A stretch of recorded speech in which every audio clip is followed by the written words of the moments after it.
Test, test.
We're up? Okay.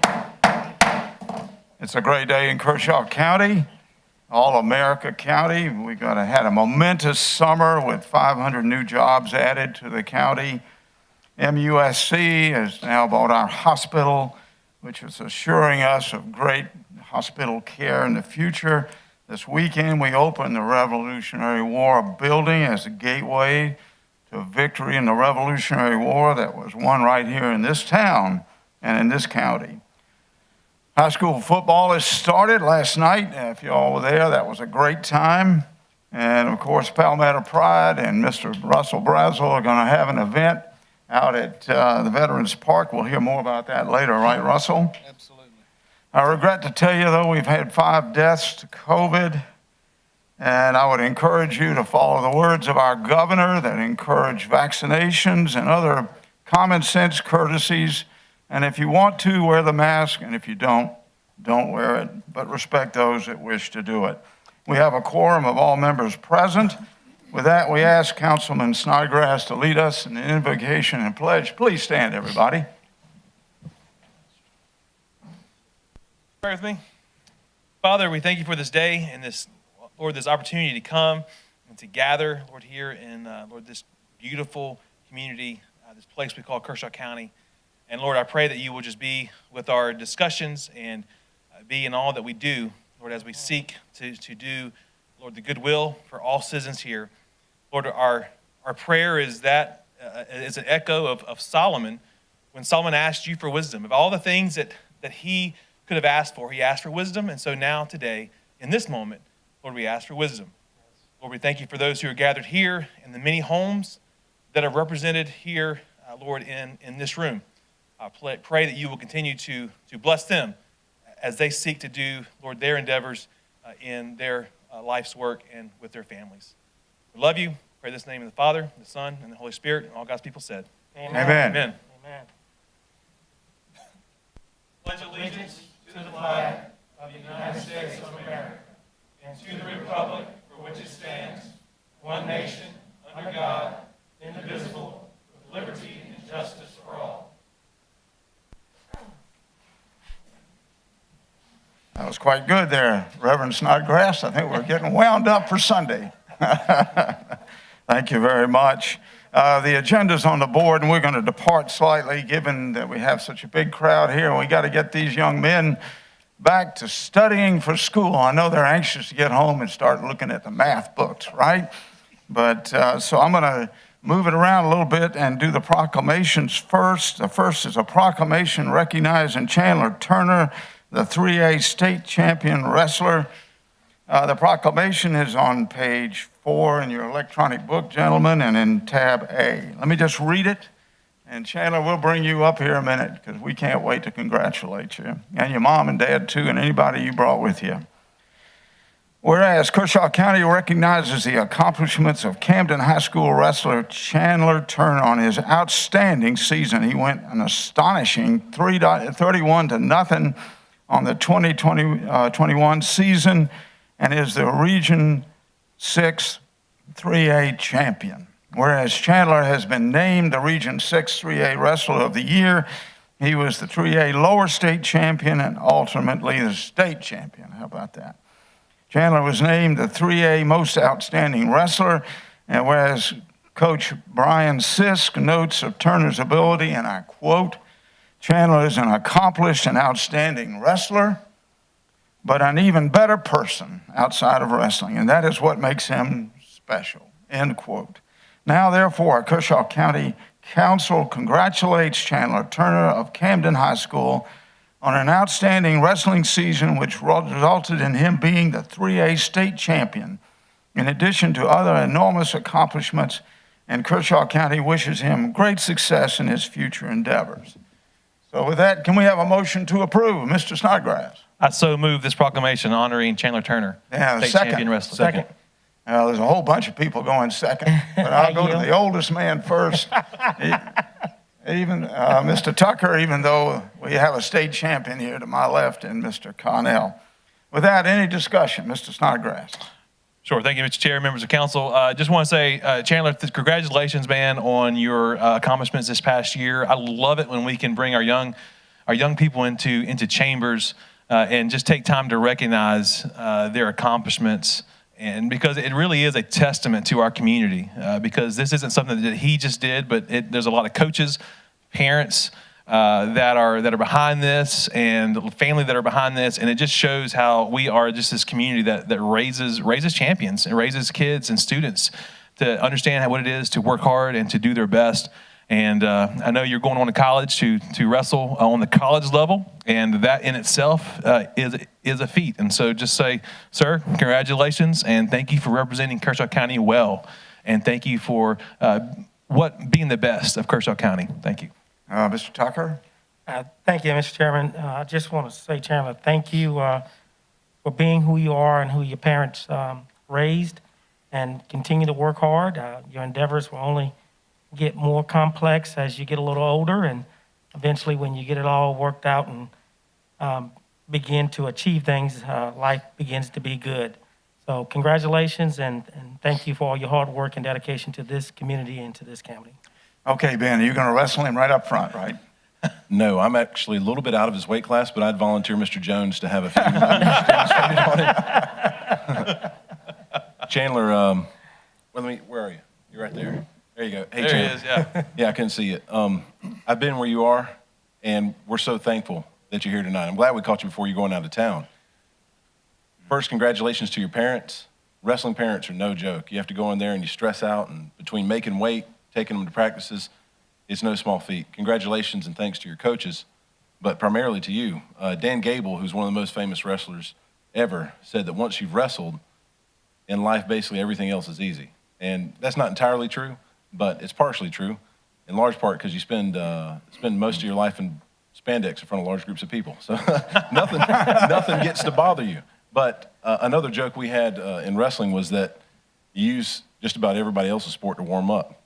No offense to present company. It's just a crazy sport. It's so hard. You have to force somebody to do something against their will. Hopefully some folks got to catch the Olympics and see one of the best U.S. performances that we've had ever. We've got folks who are 19 and 20 years old winning gold medals out there who are going to compete for Minnesota. It's just unbelievable. So congratulations to you. Keep your head on straight at college. I wrestled in college too, and you got to treat it like a job. Work hard and get your grades done too. Thank you, Mr. Chairman. Other comments? I would like to say, Mr. Jones, go right ahead. congratulations, Chandler. I'm not going to wrestle you. Those days are gone. I know how good you are if you're a state champ. We too are a wrestling family. My son started in the 6th grade, wrestled up through the 10th grade, ended up getting a concussion for 6 months and had to pull out. Then he got into music. But we know how tough the sport is. And much respect to you, sir, and I respect you, and I'm very proud of you, and we wish you the very best in your days coming. Other comments? Yeah, I do. Yeah, Mr. Gardner. Yeah, I think that individual awards are super. Team awards are great too, because teamwork, all the things that it teaches, but out on that wrestling mat, it's you. And so I think that that just shows the perseverance and the hard work that you put in, and congratulations. Yeah. Other comments? All right, Mr. Brazel. I guess that leaves me. I never made it on the mat. I went to practice once, and they cut the heat up to, I think, 102, and said, crawl up underneath the mat. And I said, I think I'm done here. So congratulations for that, and congratulations for excelling in your sport. And I can't add to any of that, but let's go ahead and go ahead and vote. All those in favor signify. And it's unanimous. And Chandler and your family, could y'all come on up? We'd like to get a picture real quick. And Ben, why don't you stand next to him as two former champions? Come on up.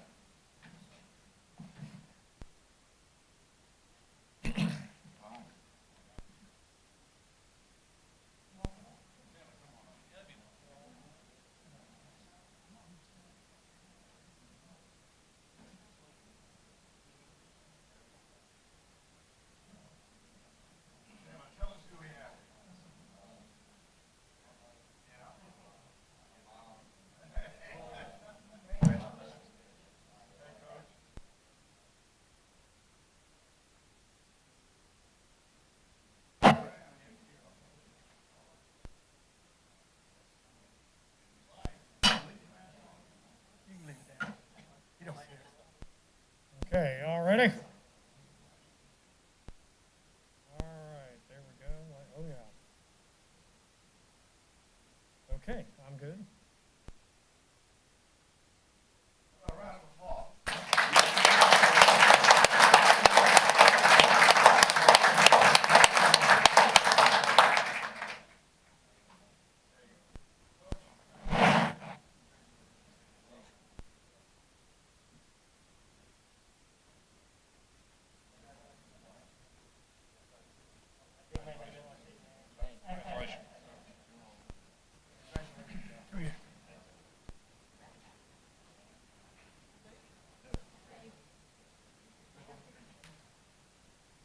Thompson brought me.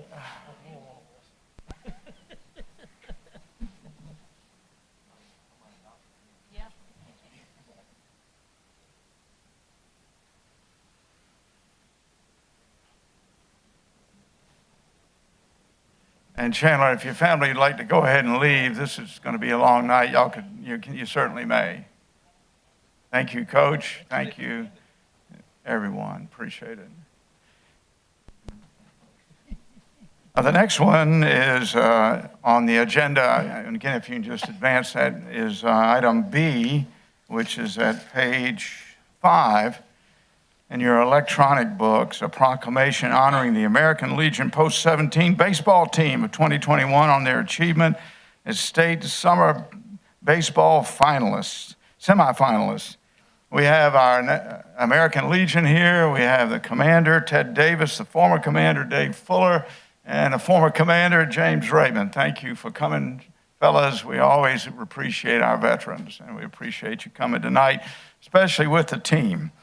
So I'm going to read the proclamation, and we'll go through the same procedure. Whereas Kershaw County is a great place to live, work, worship, play, and raise our families. And whereas Kershaw County has persevered in spite of tornadoes, drought, and now a pandemic to achieve the goals of our vision, and nowhere is our determination more evident than our wonderful Kershaw County commitment to excellence and a wholesome and fulfilling development of great kids and great families. Whereas our proud veterans of Kershaw County and the American Legion and the VFW conducted youth, academic, and sports for our young adults over this past year, and also for the playoffs for the ladies softball and JV baseball. And whereas Post-17 is offered annually summertime sports for boys and girls as Legion Ball for decades and of our finest athletes. And led recently by Commander Dave Fuller and Commander Ted Davis in Camden, and managed by James Raven and Jeff Davis, who has always been around for over 10 years, led by Coach Stephen Carman, Assistant Coach Justin Dorton, and Assistant Coach Randall Vickroy. The team consists of Heath Stokes, Ty Dooley, Zach Reynolds, Jamari Harris, Banks Munn, Brandon Gibbs, Jacob Jordan, Brent Gibbs, Lane Sexton, Zane Cato, Owen McElveen, Mason Williams, Owen Dabbs, Reed Goff, Patrick Daniels, Will Morris, and Eddie Catt. Names I heard just about every other night on the radio, listen to y'all as y'all were on travel ball. Whereas the post-17ers surmounted injury and tough opponents where they chalked up a hard-fought 16-4 season, distinguishing themselves in gritty defense and timely, dependable batting, and our first run for a state championship in over 5 years. Thanks, men. I really appreciate it. Now, therefore, be it resolved by the Kershaw County Council in a meeting duly assembled to applaud, celebrate, and recognize the excellence of our veterans and of the softball and baseball teams they support, and be it further resolved to salute our wonderful athletes, champions in this county, and in their own right, heroes for us in Kershaw County citizens as state semifinalists in the annual American Legion Summer Baseball Program. Can we have a motion to approve? Make a motion that we approve, Mr. Chairman. Mr. Tucker, and a second. Second. Second from Mr. Connell. Very good. Any discussion? Mr. Chairman, if you may. Congratulations, Camden Post-17. I've been there where you are playing, and with the son is playing. But the most thing I want you to know out of your head coach, there's two of us up here that actually coached him through his youth ball.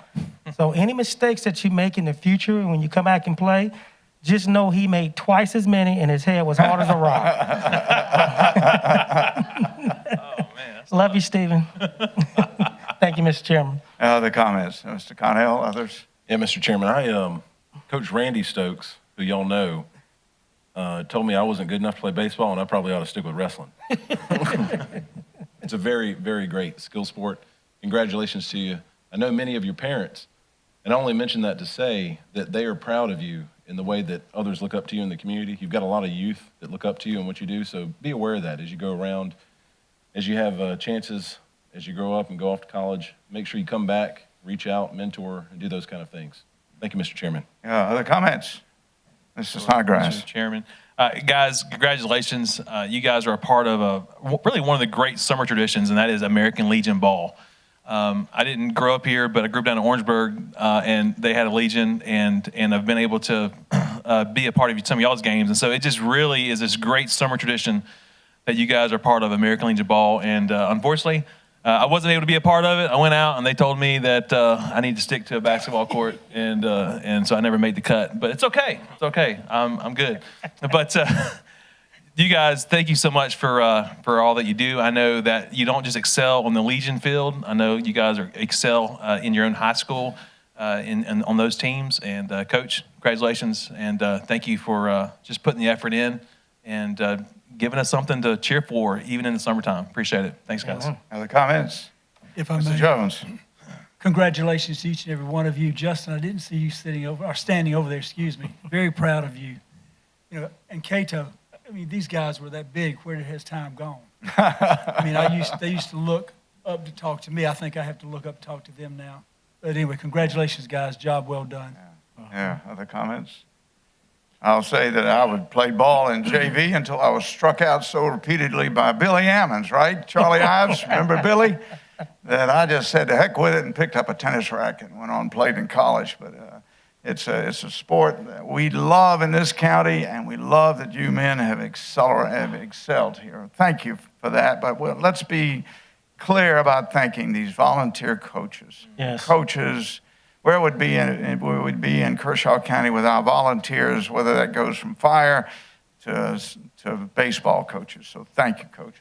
Other comments, Mr. Gardner? Yeah, I just think that, think about your accomplishment. And though you didn't get the big prize, think how many other teams are out there that would like to have been where you were. So, keep your heads up. You had a great year and great accomplishment and something to build on for the future. So congratulations. Others? Very good. Go ahead, Russell.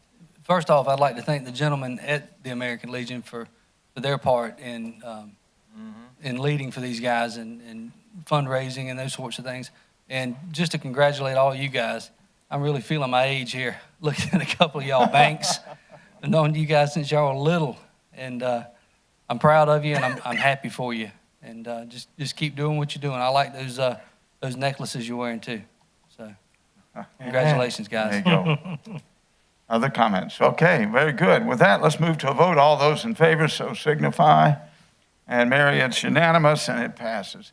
Gentlemen, if y'all would mind coming up here just real quick, we'll do a quick photo.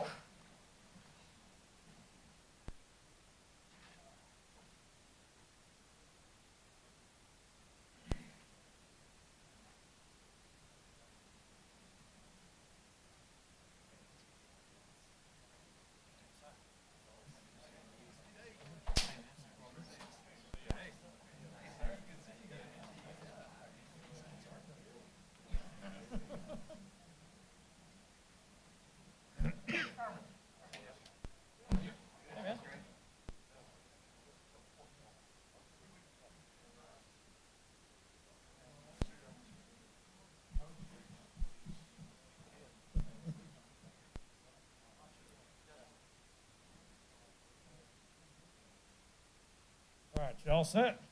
Here we go. 1, 2, 3.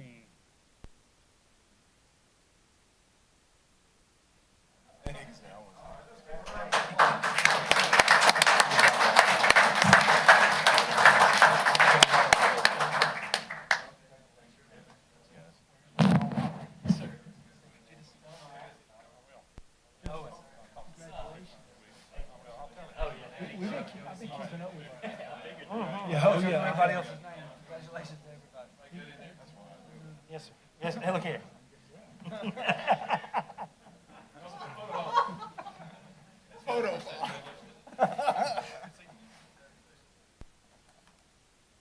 Hey, Stephen, it's good to see all that hard work Tom and I put in you didn't go to waste. That's-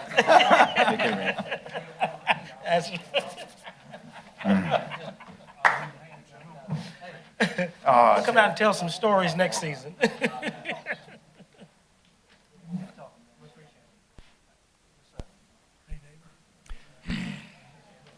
Okay, Danny, put us back on schedule. We're going to do public comments now, and then we'll get right back into the agenda as we normally do.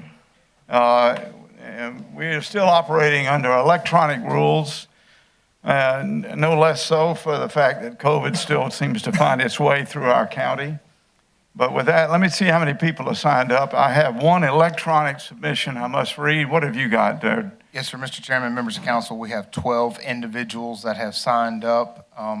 Council may wish to extend the period to allow each individual to have 3 minutes. That way, it would be approximately 39 minutes in total as opposed to the 30 minutes. Well, we'll do that for 3 minutes, but if there are groups of people that want to combine, that might conserve a little bit of time for all of us. Normally, we set aside 30 minutes for this, but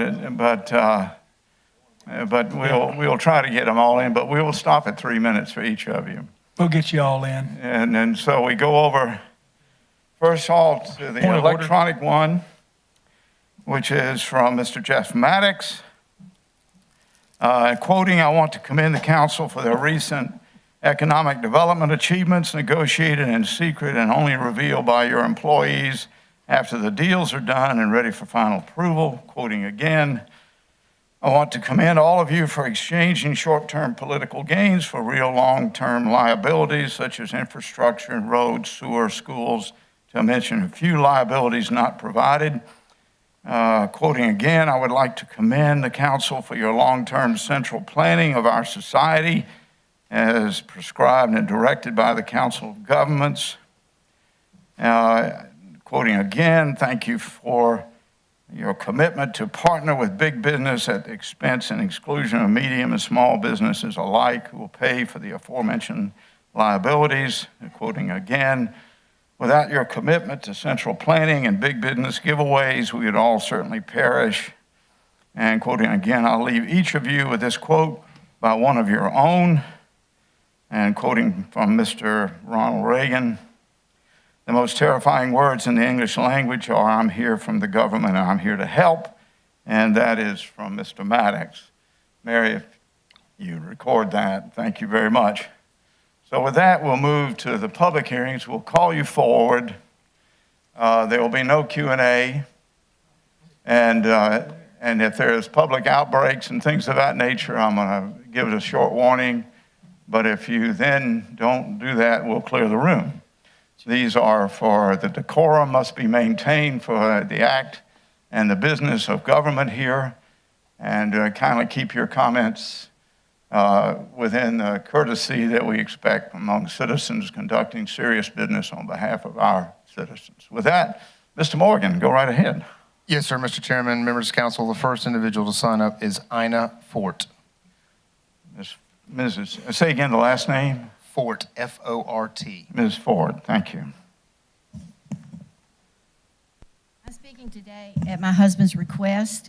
My great uncle was Asa Kershaw. I'm a direct descendant of Joseph Kershaw. My grandmother was Elise Lee from Lee County, and I have extended family in both Kershaw and Lee counties.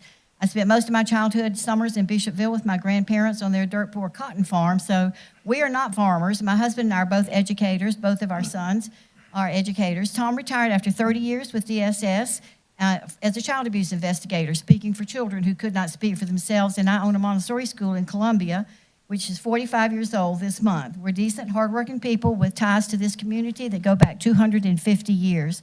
My husband's health is poor. He suffered a loss of a kidney during the pandemic due to a misdiagnosis by a surgeon. This has greatly reduced his life expectancy since there are now issues with the remaining kidney, which is what's prompted the sale of this property, or what we hope to be the sale of this property. We always knew the Elgin farm would be our retirement, but delayed selling until now due to an emotional attachment by family members for the land. My husband's purpose here is to stable our families financially while he's still able to, even though our family has owned this property for nearly a century. Your county staff has a report and recommends B2 zoning. B2 zoning is contiguous to our property on 3 sides, north, west, and south, as well as across the highway. There are 9 parcels zoned B2 next to our property south of Fort Jackson Road. I have a letter here from SCDOT. At the committee hearing, an individual from the neighborhood stated that Highway 12 was already at capacity. This is not true. SCDOT's traffic study shows 2,900 cars per day on Highway 12, which is way below capacity. This same individual stated at the hearing that Dobie Mills School is already full. This is also untrue. We have spoken to Ms. Virginia Cato with Kershaw County School District, who said she would be willing to speak to each one of you individually if you would call her and tell you that Dobie Mill is absolutely not full. The current zoning of RD2 is no longer really appropriate for this property. It would allow us to put in a chicken farm, a hog farm, hunt clothes, a sewer sanitation system, and other things that are not really suitable for this area that the neighbors would probably not like. R10 zoning is already on Kennedy Road with houses already built. This property was given R10 zoning, and it was not contiguous to anything. Fort Jackson Road is planned for future economic development. A large parcel east of Dobie Mills School is zoned general development. Love Travel Center is already there. An auto dealership is being planned. All of that being said, we fit perfectly with your plan. Think about how you would feel in our shoes, depending on the sale of the property that we love, for the financial security of our children and grandchildren who would be damaged for generations if we're not allowed to join our B2 contiguous neighbors. This is your plan. We fit your plan. And I have asked, because I'm not really familiar with all the zoning legalese and reading of, if you ask me to read your SAT scores, I'm the right person. But when it comes to trying to read this stuff, I can't, and I'm dyslexic and I can't read a map. So I have asked Kathleen McDaniel, who is environmental attorney, Ma'am, we're now to approaching speak. 3 minutes, and so we'll have to move on. In fact, if you can wrap this up. Yeah, thank you. Mr. Chairman. But what we can do, I would suggest, is that we are going to address this issue as item number 7 later on, and we can perhaps ask Ms. Fort to come back up. So with that, Mr. come Chairman. back up later in the agenda, please, ma'am. Thank you. Thank you. Thank you very much. Mr. Morgan, please, go ahead. Yes, sir, Mr. Chairman, the next individual who signed up to speak is Kathleen McDaniel. All right, Ms. McDaniel. Thank you, Mr. Chairman. And I'm happy to come back up when this matter is actually under consideration by the council as well. But in the time that we do have, the document that Ms. Fort was talking about was an email from DOT showing the traffic counts, and I'm happy to pass it. I believe she has copies of this for everyone if I can. If you'll give it to the clerk, please. Okay, thank you. Just to be clear, the item that we're discussing in these comments from me and Ms. Fort are item 7 on your agenda tonight. It was the requested rezoning, the application for rezoning of 130 acres from RD2 to B2. And the point that I wanted, I know I only have 3 minutes, so I'll make this quick. What I wanted to point out to the council is the applicability of your future land use plan. So in your packet, your agenda packet, you have the Planning Commission staff recommendation that the rezoning be approved. And in conjunction with that recommendation, they put in a lot of information. And specifically, on page 7 of 16 of their recommendation, their staff report, you have a copy of the future land use map of how they are planning for land use to be in the future. There are 2 sort of similar but not similar land uses that are anticipated. The first is residential development, and the second is rural resource development or rural residential development as it's shown. I think that might be a mistake on the legend. Our property would fall into the area that is shown in yellow. You can see that it's circled there, which is residential development. And that future land use is slated for all types of densities, residential use of all types of densities and types, and associated non-residential uses that support that residential development. what the zoning allows now is really just single-family houses on 1 acre lots under RD2. That is not consistent with allowing development in any type of density and of any type. If this were in the rural resource development, which is shown in green, then this current zoning might be consistent with that future land use. That is where low-density residential is planned to be. This yellow area is where there's plans for different types of residential, not just that low-density residential. So the future land use is consistent with the B2, which permits higher residential density than the current RD2. In addition, as Ms. Fort pointed out, the Ma'am, can you wrap it up? We're past yes, 3 the minutes. roads are not at capacity, so this will not have a negative impact on the traffic in the area. And also the schools are not at capacity, so there should not be a concern about the development of this area in terms of impact on the school. So in summary, we request that you approve the rezoning of this parcel, 130 acres, from RD2 to B2. Thank you so much, Ms. McDaniel. Mr. Morgan. Yes, sir. The next individual signed up, Mr. Thomas Fort. Mr. Ford. Thank you, Mr. Ford. And we'll probably ask you to stick around as we get into the issue a little later on in item number 7. Mr. Morgan. Yes, sir. Next individual, Mr. Dan Beaver. Mr. Beaver, please, sir.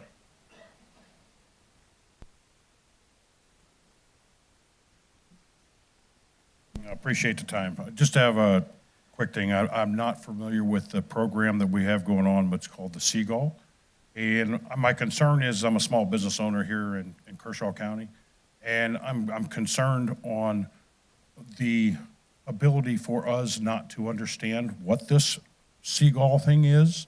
I hear that they're giving a parcel away or a building, et cetera. And my understanding is what's that going to do to us small business owners in the area if they put something like this in my business? As you all know, I own the Beavers Den out at Lake Watery. And how's that going to affect me? You know, what's that going to take away from me as a Kershaw business owner if they build this big complex or whatever they're doing? We just don't know enough information. So I'm here just to represent a small business owner, and I'm concerned. I've only been in business a year and a half. I started the day of COVID, opened up at 1:30, got closed at 3. I'm trying to survive, and these things just concern me, and that's why I'm here tonight. So I would just like to understand more about it. I appreciate it. Thank you, Mr. Beaver. I appreciate it. Mr. Morgan. Yes, sir. The next individual is Mr. Tim Webb. Mr. Webb.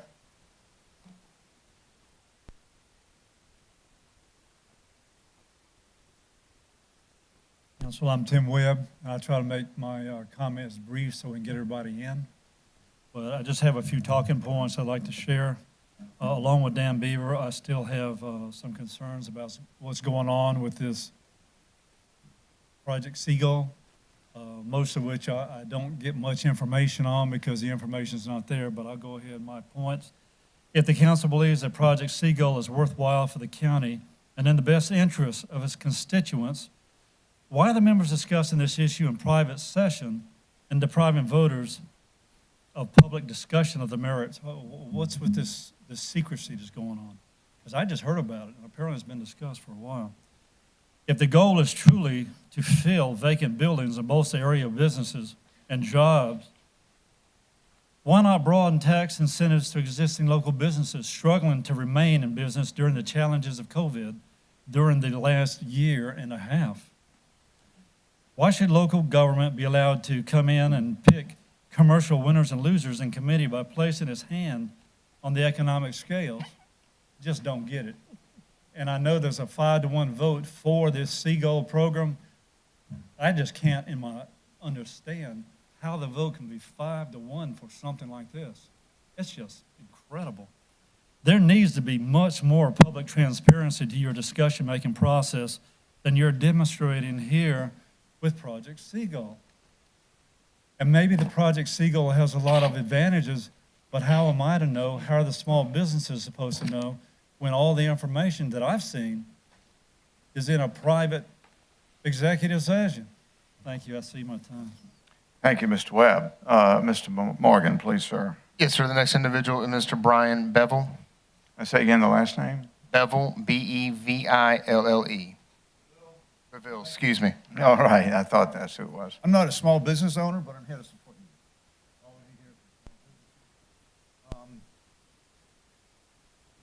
Been in Kershaw County I've been in South Carolina 28 years, been in Kershaw County about 25 years. This is the Seagull Project. You're all about across the Rubicon that you shouldn't. When I read about this, I did a little research. I says, we have a little microcosm of the Beltway down here, right? Government getting involved with private businesses, commercial, not the industrial businesses you get involved with. That's a different story. I have some reservations about that too. But this is a commercial movement you're going to do that's going to affect these local businesses here. It's going to affect me, but I don't have a business. It's going to affect me because you're all going to do things that you shouldn't do as a state, get involved with businesses. As I understand this, they're going to get tax breaks. That's my understanding. The basic of this is tax breaks for this company. You shouldn't do that. You just must not cross that Rubicon between state and private business. Get involved with it because you're going to hurt these people, and it's just not right. So that's it. Thank you, Mr. Beville. Thank you. Mr. Morgan. Yes, Mr. Chairman. Next, we have Ms. Ruth White. Mrs. White.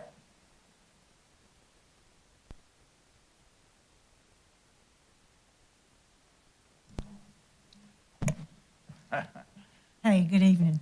Evening. I want to thank y'all for doing the job that y'all do, and I know it's hard. But my name's Ruth White, and I've been doing a little bit of research, and obviously maybe I don't have all the right information, but once again, this is about the Seagull Project. And what I've understood it to be, we've got about 6,500 people in Kershaw County, and way over half of those people are county taxpayers, and I'm one of them. I'm not a business person, I'm just a county taxpayer from District 5.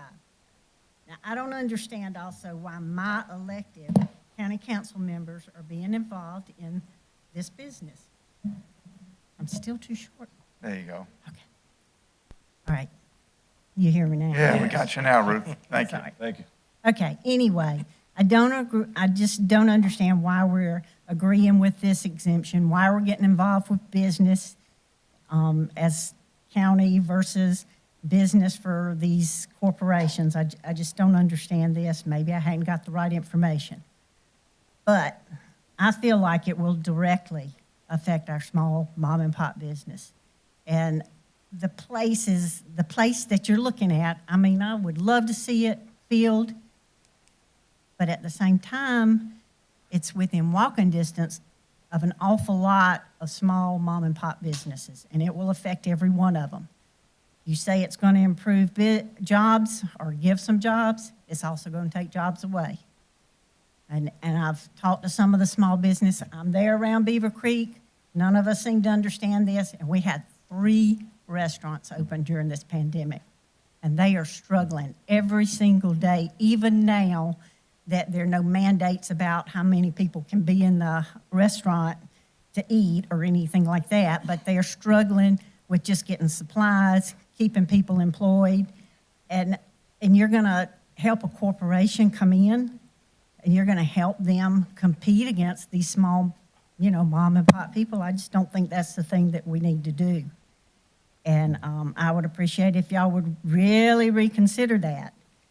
I also wonder, are you going to be willing to give the existing mom and pops tax breaks since you're giving a corporation tax breaks? If they really want to work here and they think they can make money, I think they should buy it like all these people did. They bought their businesses, they set up their businesses. I don't think we need to help them out. I mean, it'd be different if it was a big industry, a big distribution system or center or whatever.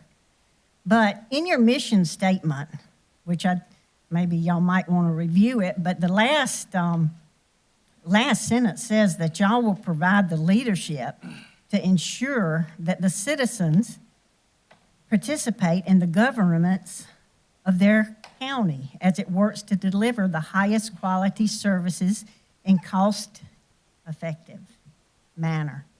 And I just don't think this is going to be cost-effective because I feel like you're going to kill as many jobs as you think you're bringing in. And maybe I'm wrong, but I just don't think so. I know my taxes have gone up for 3 years in a row. All these other people's have gone up for 3 years in a row. You give them a break, my taxes are going to be affected again. And it's just, the comment you get is, oh, you live on the lake. We can't help you out. Thank you. Please vote this no or send it out to the people and let them have a chance to vote. Let us all really know exactly what you're doing. That would be very helpful. Thank you. Thank you, ma'am. Mr. Morgan. Next, we have Mr. Chairman Cook Young. Mr. Young, please, sir. Thank you, council members, for giving me an opportunity to speak. I identify with what everybody's saying about the tax breaks. What I don't understand so much of is this contempt prior to investigation.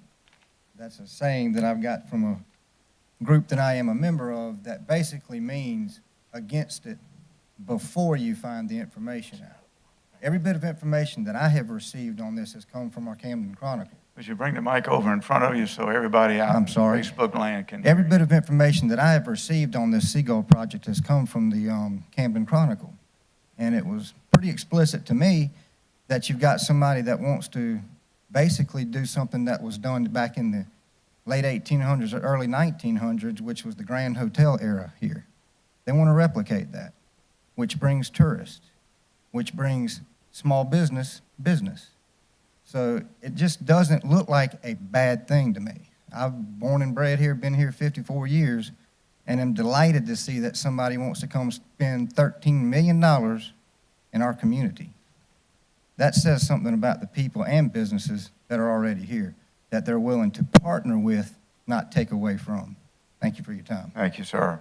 Mr. Morgan, please. Yes, sir. Mr. Chairman, next we have Jesse Payne. Mr. Payne. Hey, Jesse.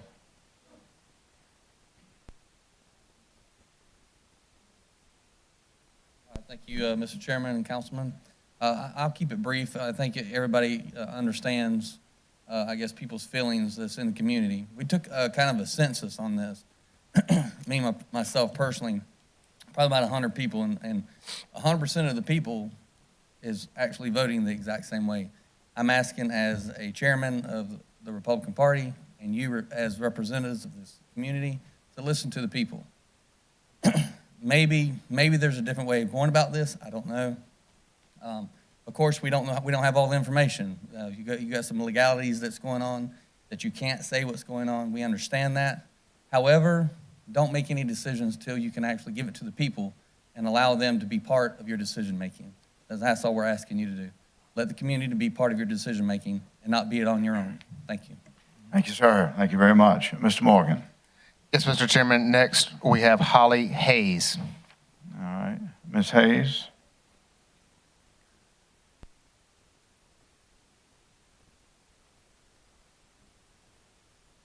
Good evening. I'm Holly Hayes. I've lived in Kershaw County since high school, a little over 40 years plus now. I love this little town. I love the people. I love not being able to get out of Walmart as quickly as I'd like. And I would kind of like to keep it that way. We're not a Columbia. We're not a Greenville. I'd kind of like to keep it that way too. I remember when it was a BC Moore building, I shopped there. I would love to see a motel, boutique, restaurant, or come in there. I think that would be a good thing. I think the problem we as the people have is we don't know enough about this. My understanding is they're going to receive some tax breaks that the struggling businesses that have survived COVID are not going to receive. And I think it's a slippery slope when we start giving tax breaks to commercial businesses. Industry, I can understand, that brings jobs in to the county, and so does commercial. But most of the time when we bring an industry in, it's not competing with a previous industry that we have here, and it does bring jobs into the county. But when we have almost 70% of our citizens going out of the county to work every day, I'm not so sure that a restaurant, hotel that we seem to have plenty of now should be receiving tax breaks that maybe our small mom and pops businesses need and deserve, since they're continuing to strive to serve our community. I also live on Lake Water, and I appreciate Dan Beaver and his family coming and opening this business. And we live right across the water, and I have seen the struggles. We've lived there for 10 years, and we've seen one of the restaurants change hands 3 times, and we're not sure if they're going to survive. I hope they do. But if we give this commercial business a tax break, let's consider giving the other folks a tax break too. Okay? Thank you. Thank you very much, ma'am. Mr. Morgan? Yes, next we have Mr. Tom Webb. Mr. Webb, please, sir.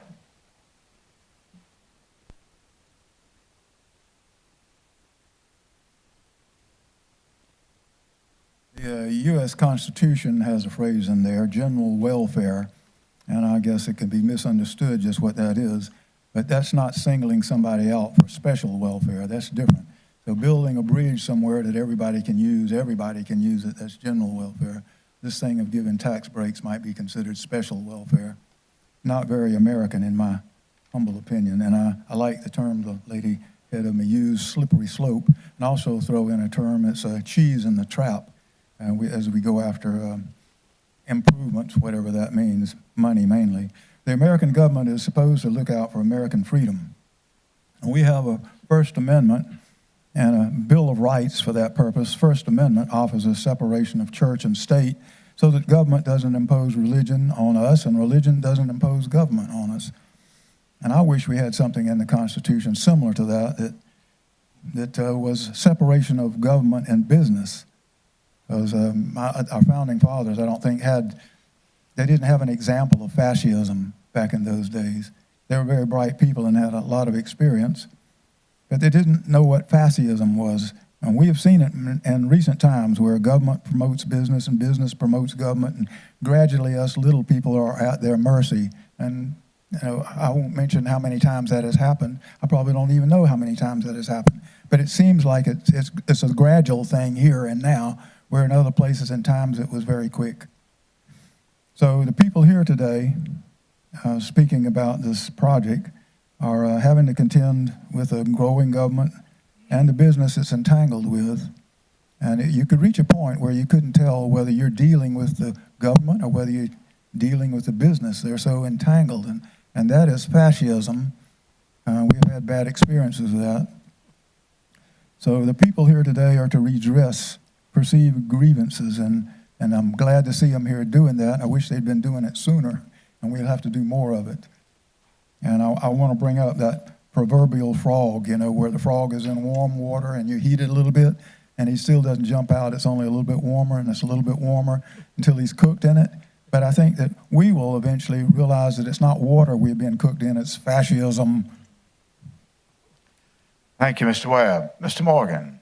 Yes, sir. Finally, Mr. Chairman, we have Sheriff Lee Bone. Sheriff, great to see you, sir. I'm going to be changing the subject a little bit here, so I intentionally asked to go last so I didn't interfere with the citizens' voices for tonight, but I am changing the subject a little bit here. I think it's something very relevant. I've talked to a lot of citizens that didn't know it was coming, but in 5 days, we have the Open Carry with Training Act. Starts on August 15th. Something the public needs to be aware of. Most citizens I talk to that don't know about it, I get the same response. Well, I don't watch the news anymore. There's too much trash on the news, so I quit watching it. So they miss out on some of the things that we need to get out there. So I want to remind all of our citizens that the people who will be carrying openly are the same concealed weapon permit holders that are carrying concealed now. The only difference is going to be that they'll have the option to carry open. So there's no need to panic. They've already been trained, vetted, background checks done. Law enforcement's been trained up on it, as well as the CWP holders. I don't foresee problems other than people panicking because they don't know what's coming. That's why I'm here tonight to remind everybody, August 15th will be the time. Don't panic. We got everything under control. Thank you. Very helpful, Sheriff, and always great to see you, sir. Mr. Morgan. Mr. Chairman, that ends the individuals who signed up for public comment. Thank you very much, and that concludes public comments. Thanks, everybody, for being respectful of the time of everyone else. We sure had a lot to talk about tonight, and very helpful. With that, we go to the first item, which is the adoption of the agenda. Can we have a motion to approve the agenda? It's on the board. Make a motion to approve the agenda, Mr. Chairman. Mr. Tucker, a second? Second. Second for Mr. Gardner. Any discussion? Okay, seeing there is no discussion. Mr. Tucker. Oh, yes, sir, I'm sorry. Ooh, I'm over here asleep. All I would right, like Mr. to, Tucker. like to make the amendment to the agenda, Mr. Chairman, if I may. Sure. If it's okay, I would like to make an amendment that we table item number, turn my page here.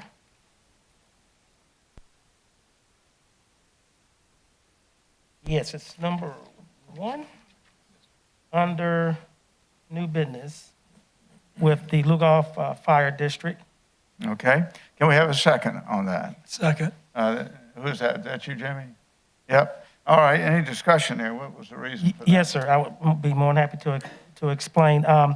We are looking at other information that is needed from the administration due to not being able to have that and to get everything together for today. We need to read this, put it on the agenda for next meeting, Miss Mary, our next meeting in September. Yeah. Also, we were looking at the volunteers. Since that's Mr. Jones's issue, Jimmy, how do you comment on that, please? I support what Mr. Tucker just said. One thing I'm happy about is that we're not going to go ahead and put something on the table that we don't have the numbers in front of us. Okay. Other comments? All right. I think it's agreeable. Let's go ahead and vote. All those in favor of the agenda as amended, signify by raising your hand. And now, can we have a motion to approve the amended agenda? Make a motion that we approve the amended agenda. Mr. Tucker, and then a second. Jimmy, was that your hand? Well, I have an amendment as well. Okay. Well, let's stick with this one. I saw. Oh, okay. Well, if you've got another. Right, we got to get it in. Yeah, that's what I was kind of thinking. All right, go ahead. I appreciate it. I would like to make the motion to amend and delete item 4 and item 5. Item 4, second reading of an ordinance of Kershaw County Council authorizing the execution of an infrastructure credit agreement by and between Kershaw County and others. And then number 5, second reading of an ordinance authorizing the development of a jointly owned and operated industrial park, Project Seagull. We just don't have. We'll get to the discussion in a minute. Can we have a second to what Mr. Jones said? Mr. Jones' amendment was to delete items 4 and 5 regarding Project Seagull. Any second there? Okay, the motion fails. I'll speak about it when we vote on That'll be fine. ordinances. Thank you. So we move on now to vote on the agenda as amended, which I remind you is a deletion of item number 1 under new business, tab L, page 114. So with that, we have a motion to approve the agenda as amended. Yes, sir, we did. Mr. Tucker? Yes, sir, make that motion. And then a second from Mr. Gardner. Jimmy, you could discuss now if you want, or we can go ahead. All right, with that, we move to a vote. Wait a minute, you're going to let me discuss what I was trying to amend? I'll be glad to. Yeah, sure. Okay. Well, okay, this is interesting. Yes, Thank you. to say the least. I appreciate it. Listen, Would you put that sign down, please? Thank you very much. the reason I asked for number 4 and number 5 to be deleted is because we just don't have the numbers in front of us. It kind of falls in line with why we put the other issue on the table for a couple of weeks so we could come back with the numbers. I think we all just agreed that if we don't have the numbers, we don't need to be voting on it. Well, here we don't have the numbers, and we're voting on it. Yes. As far as Project Seagull is concerned, 4 and 5, we just don't have any information. Okay. But yet we're doing second reading, and this is the first time I think I ever remember. I don't ever remember a second reading being almost 90% like in title only on a first reading. Mr. Carpenter, have you ever seen this done? Prestige? Yes, so there have been times when we Not haven't had here. numbers. We've never done it here. Yes. We just Well, did. okay, well, Well, we have never had a second reading that was almost like title only with, It was third reading before we knew about Prestige. Right. And the details of that. exactly correct. but we knew more about the details. There are no details on this. And what we've got, if I may, Danny, would you pop that up for me right quickly? What we have here on the ordinance that we're going to be reading later on is called the ordinance authorizing the execution and delivery of an infrastructure credit agreement. Well, what are the credit agreements? You know, there's nothing in there. And if you go to, where are you at? Oh, there you are. If you go to this here, it says the county council hereby agrees to authorize insurance for SSRCs equal to X amount, X percent. Well, what is X percent? And it also says first annual payment in lieu of tax made by the company X, I guess J percent. For the second annual payment, X percent. For the third annual payment, that's I guess 3 years, X percent. For the fourth, fifth, and sixth. So bottom line is we're voting on something we know nothing about how much money it's going to take us. I just don't see how we can do that. Okay, very good. With that, I call the question, and we move to a vote. All those in favor of the agenda as amended, Chairman. signify. Yeah, I go was ahead. going to say, Yeah, let's. you know, I mean, I think. This is an educational opportunity here. Yeah, the public deserves to know. I would also be very concerned if, what you just used your laser pointer on, Mr. Jones, was a full-throated and final vote tonight. But it's not. Things are still being negotiated.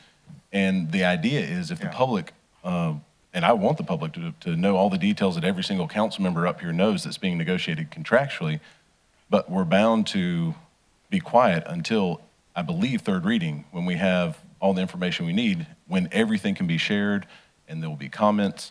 Those terms are still being negotiated, like many other contracts that we've engaged in the past.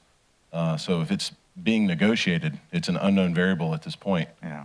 And there's still due diligence. There's been items that have been requested of the benefactors of Project Seagull that we haven't received yet. I've been hounding, well, not hounding, but let's just say asking the administrator as kindly as I can to let's make sure we get all the information we need so that we can make an informed decision.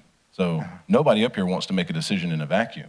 We want to figure out, it's a new beast to consider, so we want to make sure we have all the data points. And you're right, they're not all there yet, but that's why we have 3 readings. And Mr. Chairman. Let me just, I'm going to pass it on the baton, then we'll come back, Jimmy. And I appreciate There the are discussion. 32 pages of documents in this enclosure that are open to the public to read, 32 pages on Seagull. The item that's missing is the final negotiation numbers, and those are still being negotiated, and for good reason, they're not available. So with that, Mr. Snodgrass, go ahead. Thank you, Mr. Chair. And I'll just echo what's already been said. This is why a local government process works this way. There's 3 readings, and a lot of times when an entity wants to come into an agreement, they're not ready to have all these details divulged out, but they need to know there's some willingness on our part to even want to play ball. And so you have these first, second readings that kind of gives them an indication that, hey, yeah, we'll talk. And to my knowledge, just to echo what Ben has said, there has been some discussion, and we're just waiting on the final of that. And so this is why you have first, second, third reading, because it gives you guys it gives all the citizens a chance to understand it. You've had it'll be 3 months because we're down to a 1 meeting a month now. So 3 months to ask questions, to meet with representatives and say, hey, tell me more about this. I'm not understanding this. In fact, I met with a group of constituents today, had a great conversation, very, very good conversation. And so on third reading, we'll have the details. And I believe, Mr. Carpenter, Mr. Morgan, that'll include a public hearing. Is that correct? And so that public hearing, it'll actually be different from the public comment. The public hearing will actually be a chance for there to be some sort of Q&A on some level, I believe. Okay. But public hearing allows you to at least speak directly to this, and that'll be after you know and understand, or after we know the kind of the final details. So, again, Mr. Jones, the Prestige thing, we didn't. No similarity whatsoever. Hang on a minute, Mr. Snodgrass. I would disagree with that. And honestly, we know more. We understand where this is in the system than you're letting on. I don't. I don't. So All right, with And that, I'm not Mr. saying I'm Jones. for or against, I'm just saying Okay, this is the process. I'm going to close this with Mr. Jones' Thank you, comments. Mr. Go ahead, Chair, Mr. for letting me Jones. have the final word on this. We're all missing one big difference here. That's industrial. This is commercial. This is private. This is competing against private Industry's businesses. private too. Hey, come on. Industrial doesn't compete against each other in the state of South Carolina much, but commercial will be competing against each and every person that owns a business. Okay, thank you And very I think much. we're opening a Pandora's box. All right, with that, I call the question and we And move thank to a you. vote. All those in favor of the agenda as amended signify by raising your hands. And it's unanimous, Mary, and the agenda is approved as amended. And we move now to public hearings. The first is a public hearing in regards to an ordinance authorizing the issuance of general obligation bonds. Mr. Carpenter, can you do the honors here, please? Mr. Chairman, members of council, tonight we'll have in front of you for third reading an ordinance that authorizes the issuance of a general obligation bond not to exceed $7 million for the purpose of building and constructing and equipping various capital facilities, specifically EMS station, a fire station, and a public works facility. Okay, with that, I open the public hearing. Mr. Morgan, did anybody sign up to come forward? Mr. Chairman, nobody signed up to speak. Okay, I'll wait a decent interval. No one's coming forward. I'll close the public hearing. And item number 2 is a public hearing in regards to an ordinance modifying the installment plan of finance. Again, Mr. Carpenter, would you introduce the topic? Mr. Chairman, members of council, we have tonight also for third reading an ordinance that modifies the installment plan of finance the county had when the bonds were defeased as part of the budget process. We issued a new bond at a lower interest rate for the remainder debt, which resulted in a significant lowering of the interest payments that the county will be paying on an annual basis. This is that bond. Okay, and I open the hearing. And again, Mr. Morgan, anyone sign up? Mr. Chairman, nobody signed up to Okay, speak. very good. And with that, I'll close the hearing, and we move to the next item, which is approval of minutes, page 6 in your book, tab C, from the 13 July meeting. Can we have a motion to approve those minutes? Make a motion that we approve the minutes from July 13th meeting and call meeting on July 20th. Well, we'll just do one at a time. Okay, well, we'll do the 13th. Okay. Second, please, after Mr. Tucker. Second. Mr. Gardner, discussion? Mr. Chair, point of order. Yes. I'll be abstaining as I wasn't present. Okay, you were not 13th present. meeting. Very good. With that, we move to a vote. All those in favor, with Mr. Snodgrass abstaining, signify by raising your hand. And it's unanimous, Mary. We move to the second item at tab D, page 10, the 20 July call meeting. With that, can I have a motion to approve? So move. A second, please, Second. from Mr. Tucker. Any discussion? I think we're all present for that one. With that, we move to a vote. All those in favor signify by raising your hand. And again, Mary, it's unanimous, and you did a great job on those minutes. We move now to an administrative update. Mr. Carpenter. Mr. Chairman, members of council, I was asked to just update where we are in the community with our health care. It specifically relates to COVID as well as other issues. I do believe that we have our executive manager for our new hospital in the community, in the room. Sue, are you here? All right, Ms. Sue Sugar, if you'd come on up and bring us up to speed on COVID.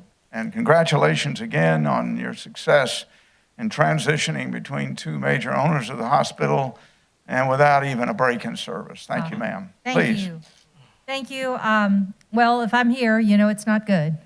They didn't call me to talk about how great things were the last couple of months, but we are up in infections. We're up in hospitalizations. We're up in ICU admissions. We're up in ventilators and use. There is one thing that is going down, and it is the age of the hospitalized patients. Our youngest with COVID, 21 years old, and our average age, a mere 57 years old.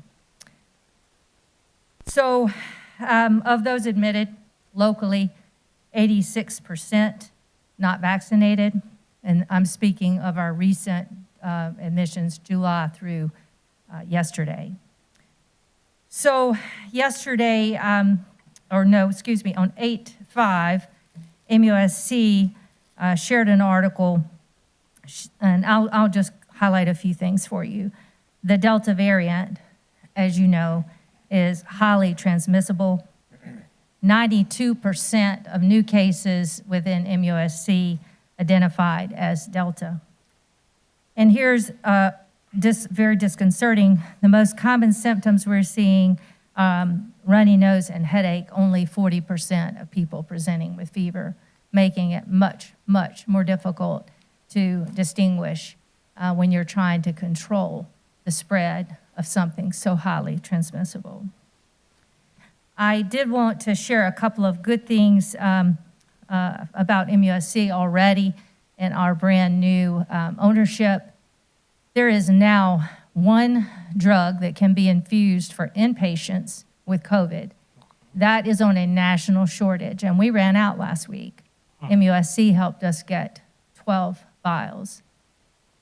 I would be remiss if I didn't tell you that today we're out again, and MUSC could not help us. So that is where we are as a county and as a state and as a country. I will also tell you that we reached out because you all probably have noticed that COVID testing sites have really diminished. COVID testing demand had really dropped over the last several months, and so a lot of the sites closed. But we have seen a great demand for that, and unfortunately, we have seen people presenting to the emergency department of our hospital for no other reason than to get a COVID test due to exposure or somewhat unknown exposure. And that is a terrible use of the emergency department. So we reached out to MUSC, and next week on our campus, you should see an incredibly innovative partnership between MUSC and Clemson called a Porta Swabby. We will have 2 units to be able to offer COVID testing right there and hopefully meet a need and allow yet another access point for COVID testing. So we're very thankful for that partnership in cooperation with MUSC. The last thing I'll say is just a huge thanks to you as a council. I saw almost every one of you last Monday at the celebration, and I say to our leaders all the time, presence is important. I appreciate your presence. I appreciate your support for great, strong local health care. Thank you. Thank you, ma'am. Can you take a few questions, Mr. Vice Chair? Anybody? Thank you, Mr. Chairman. Mr. Tucker? Ms. Sue, I just want to confirm, you said these testing sites are going to start this week? Next week. Next week, okay. And they're going to be underneath a tent, or do you actually have to go to the hospital? The reason I'm asking, because with the numbers ticking up, you're having a lot of employers saying, you can't come back unless you get a negative test. And you're right, they're going to the ER, they're going over to urgent care, and they're trying to get tests so they can just go back to work if they've been exposed or thought they might have had symptoms of it, and it's just nowhere to go. So I want to make sure I'm putting out the correct information so people can know where to go. Yes, the Porta Swabby is like a 5x5 self-contained, like a portable that we're either getting 1 or 2 next week. And we'll advertise on our social media and let people know what times we will have it staffed and such. But it will be another place to get a test. Now, there are several places in the county, and certainly the city of Camden. I did a search a couple weekends ago. So our health department's open Monday through Friday. DHEC's local, they test. The urgent care here in Camden test, CVS test and such. But we know that demand is up. And like I said, we're seeing it in the emergency department, and this is just another option. Okay, one more question on that. Is that a spit? Is that a swab up the nose, down the throat? I mean, how does this work? Because I have no clue what you're talking about. I don't even use a porta-john anymore unless I have to. So.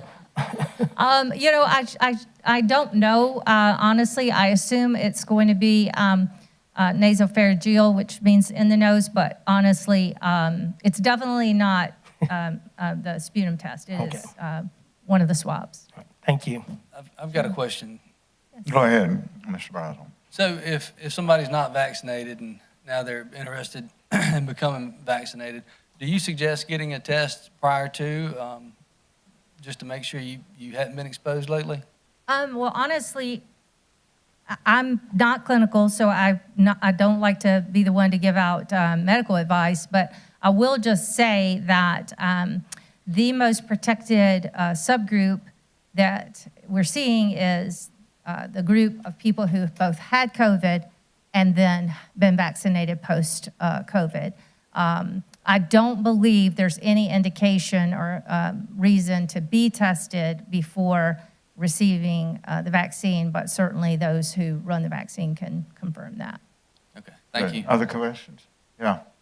Sammy? I hate to dip again, and I want to say, Ms. Sue, I deal with a lot of folks in Lancaster County, and they have just, when this was going down, just asking questions about MUSC Lancaster, they have been raving about what MUSC has done for their county hospital and their community up there. So I'm looking for a lot of great things with the new ownership and new partnership, and I appreciate you sharing with this council on all the good things that are happening now and that will continue. And I do apologize for not making it Monday, but I was down in the sweat factory getting heated up because the air conditioner was broke at the conference. Oh, my goodness. Yeah. Other comments? I will say I got a call from our coroner. We've had 5 deaths in the last 7 days. Every single one of them was less than 57 years old. One was 21. And none of them had been vaccinated. So our governor has encouraged us all to get vaccinated. I know there's a lot of people who think that's political, but I believe it's to be true. And everyone from the former to the current president on down, and every general and admiral in the Army and the Air Force and the Navy has gotten a shot. Let's try to show the way. Masks are optional. And out of courtesy to one another, social distancing and things of that nature still apply. This is still a Christian county that believes in respecting the rights of others. But I would ask you to listen to Sue, what she just said. The symptoms are fundamentally different.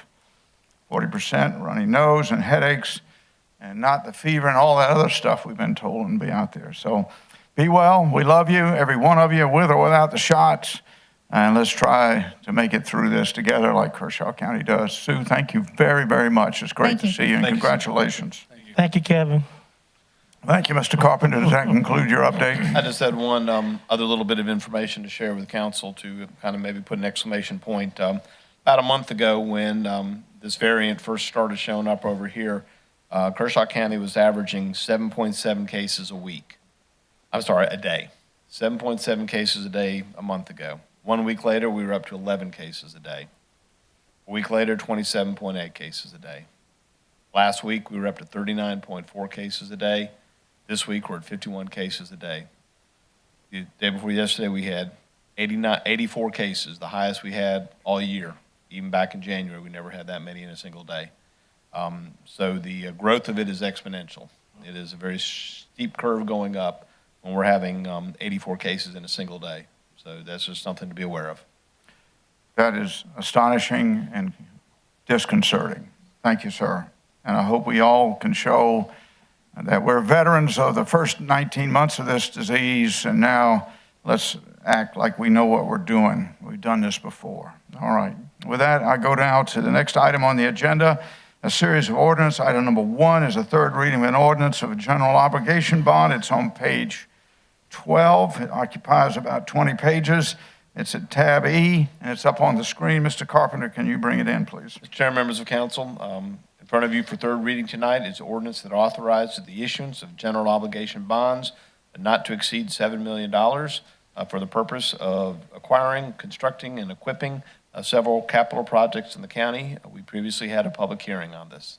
Very good. Can we have a motion to approve? Make a motion that we approve, Mr. Chairman. Mr. Tucker, can we have a second? Second. Second for Mr. Gardner. Discussion. Yes. Let me first see if... I yield. Yield? Okay, Mr. Jones, go ahead, sir. Thank you, Mr. Chairman, members of County Council. As many of you know, on the first and second reading, I voted no on this because I felt like it was kind of like a pea and shell game. I presented an opportunity to County Council, which it was rejected, and that's their right, where we would not have to reorganize the bonds or pay off bonds and reissue the bonds. We could have paid them off and probably had some money in the bank. Anyway, that was rejected, so I rejected the first 2 readings. However, I've been looking at this, And Mr. Carpenter, if I'm not mistaken, because we have still got to pay for the bonds, pay the interest on the bonds, correct? But with this, the interest of the bonds will be lower, correct? Correct. Okay, I do like that. That's not my choice, but it is better than where we were. And so I will be supporting this tonight. Thank you. Other comments? Mr. Snodgrass. Sure. Thank you, Mr. Chair. Yeah, and I'll just kind of echo some of the things that Mr. Jones have said, and also point out this 1 and 2 these are storylines from the budget that haven't been told. We just saw Sue Sugar of the hospital with the transfer of the hospital from a for-profit Life Point to MUSC. There was a significant fee in lieu of taxes that we lost that funded our EMS. And so as a result of restructuring debt, paying some debt off, getting a lower interest rate, that freed up debt millage, which we were able to transfer over to EMS, as well as we're going to be able to build important infrastructure on my side of the county. Not that that's important, but I just want to point out sometimes people like to want to know where things are going. But infrastructure, public works building, Cassett Fire Station, just to name a few things. And honestly, I think the lead has been buried with this. This is a story. Your council, and more importantly, your staff worked hard to ensure that when you call 911, there's an ambulance that's going to show up at your door and going to give you the best care, despite $600,000 to $700,000 shortfall. We were able to make it work. So there's a lot more in here than just reading that. So I just want to make sure that lead doesn't get buried and that we point that out. So thank you for your work. Other comments? With that, I would say amen. This has been a significant work led by Mr. Connell, Mr. Brazel, Mr. Gardner, Mr. Tucker, and Mr. Snodgrass that has rendered a significant advantage to the county. And I'm glad you can join us, Jimmy, on this. Well, I don't agree with everything on it. That's fine. And with that, we move to a vote. All those in favor signify by raising your hand. And it's unanimous on the third reading. We go to item number 2, the third reading of an ordinance modifying the installment plan. It's on page 33, tab F. Again, a voluminous discussion. Mr. Carpenter, open it up, please. Mr. Chairman, members of council, you have in front of you tonight for third reading an ordinance that modifies the existing debt of the county, allows us to reissue debt at a much lower interest rate. With that, can we have a motion to approve? Make a motion that we approve, Mr. Chairman. Mr. Tucker. Second. Mr. Gardner. Discussion. Mr. Tucker, you want to lead? I yield. All right. Others? Yes. Mr. Jones. This number 2 ordinance on third reading, I feel the same as I did on number 1. Not the best, but I'm going to go along with it because it's lower interest rates. I did provide a much, much, much better plan than anybody up here did. Thank you. Thank you. A lot of hard work went into it. It did. I put a lot of work into it. Yeah. Right. With that, we move to a vote. All those in favor signify by raising your hand. And it's unanimous. Mary, great. Item number 3 is the third reading of an ordinance authorizing consumption of alcoholic beverages. It's on page 40 in tab G. We're into the third reading. Mr. Carpenter, can you open it up, please? Mr. Chairman, members of council, you have in front of you tonight on third reading an ordinance that would allow Kershaw County to issue special use permits to groups to be able to use alcoholic beverages at certain county facilities. Very good. Can we have a motion to approve? So moved. Mr. Gardner, a second? I'll second it. Second from Mr. Connell. Mr. Gardner, do you want to lead off? Yeah, I think that our policies pretty much handle all with our sheriff has control over most of those places, and the permit is $500.